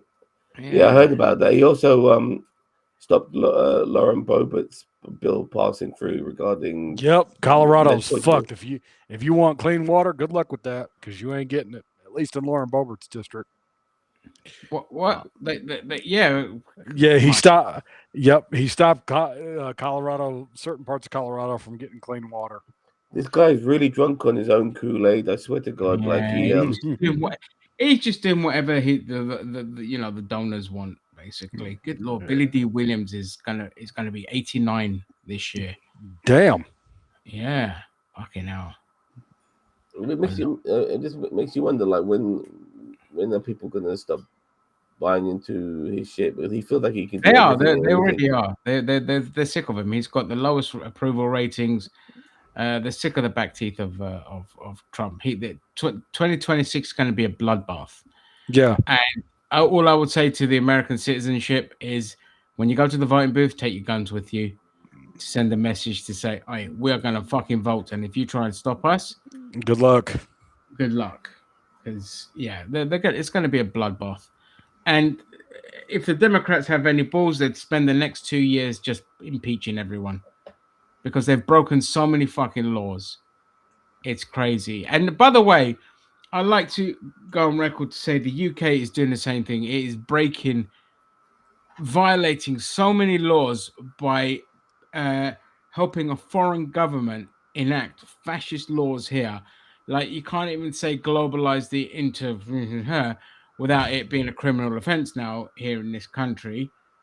You know what I mean? They prescribe Palestine Action as a terrorist group. They're removing judges that are not pro-Zionist. They're going after doctors and nurses that are showing a modicum of support for the Palestinian people. You know, they're really overstretched. You can't protest against fucking Palestine. Against Israel. You can't even protest. You can't even protest. Nope. And they're really ramping it up. And I'm telling people, don't fucking sleep on it. Keir Starmer is ruthless with his fascism. And we need to show when we have the by-elections this year, we have by-elections coming up in May. Labour needs to be wiped out in the council elections and just send a reform. This will be the interesting one, 2026, because it's going to be a battle between Reform and the Greens, and yeah, it'll be interesting to see what fucking happens. But yeah, so even in the States, it's just going to be like it's going to be a fascinating year this year. Yeah, it's gonna get wild. Year, but it's going to be a fascinating year. Yeah, it's gonna get 2026 for us Americans is about to be fucking wild, man. Yep. And we are going to see 7 months. Yep, and we're going to see some big shit. Crazy. Yeah. Well, people must be really tired as well. Like, how much more of this shit can we take? We are talking about it. Yeah, and it's not just that, but like, you do try to go a different direction. It might not necessarily work perfectly initially, and then people will just instantly forget. They go, you know what? Maybe that fascism was pretty good. Come to think of it, they forgot. They completely forgot what Trump was like in his first term. Yep. And they voted for him in droves. You know what I mean? And it's just like all these fucking Latin Americans now. I mean, you think they'll fucking if after a year or so, you think they'll fucking vote Republican again? Regardless no, he's lost. I think 70% of the Latino vote now. That's Trump personally, but people are stupid.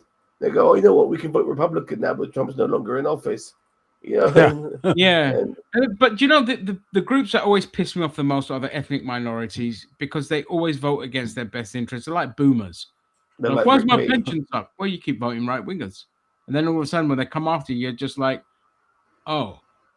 Anyway, I'm still going to keep voting for them because woke left bad. It's like you're so propagandized. Like my sister-in-law is like that. She keeps like going on like the left this, the left that, and she's like, we should scrap unions and get rid of the EHRC. And I said to her, listen, you stupid idiot. What you're being told about the European Human Rights Act, what? Because we can't deport people quick enough. It's like you're Greek. Remember that. You're Greek, and our population, people aren't breeding anymore. We need to bring in immigrants to plug the gaps. And you want to get rid of the unions. Good luck, because you know what? When you go back into work, if you don't have unions, you don't have your workers' rights. You don't have your workers' rights, your boss can discriminate against you. He can slap your ass, grab your tits, call you everything under the sun. And you know what? You can't do a fucking thing because you got rid of the Human Rights Act and you got rid of workers' rights. So good luck with that. You know what I mean? They're people are so intellectually just asinine and stupid when it comes to like voting against their best interests. It's like frogs jumping out of the fire and into my ass. No, wait, hang on. That's not how it goes. I think. By the way, I think I'm run out of gas, guys. All right. Yeah, I'm kind of. All right. So, yep. We did all right. Yep, that's fine. 20:1. We lasted 2 hours and 20 minutes. I'm happy to. It won't be long until you guys in America will be joining us in 2026. Yeah, we're you a live stream for when it goes. Yeah, if I'm up that late, but I doubt it. My ass. Cheeto's live streaming. He'll be opening up a can of fucking Dr. Pepper, knocking it back down. Yeah, that's it. Living that high life. All right then, guys. Well, I think that's it then. Well, thank everyone that joined us for our New Year's stream. It is now going to be a tradition because I think we've done it 3-4 years in a row now. And we've done it quite a few times over the years, give or take. And so, it's going to be as traditional as golden glasses. Yep. And for that, yes, I will wish everyone a Happy New Year for the Americans. Happy New Year for later. Happy New Year. Yes. Anyone want to say anything before I end the stream? Live long and prosper. Yep. Yeet.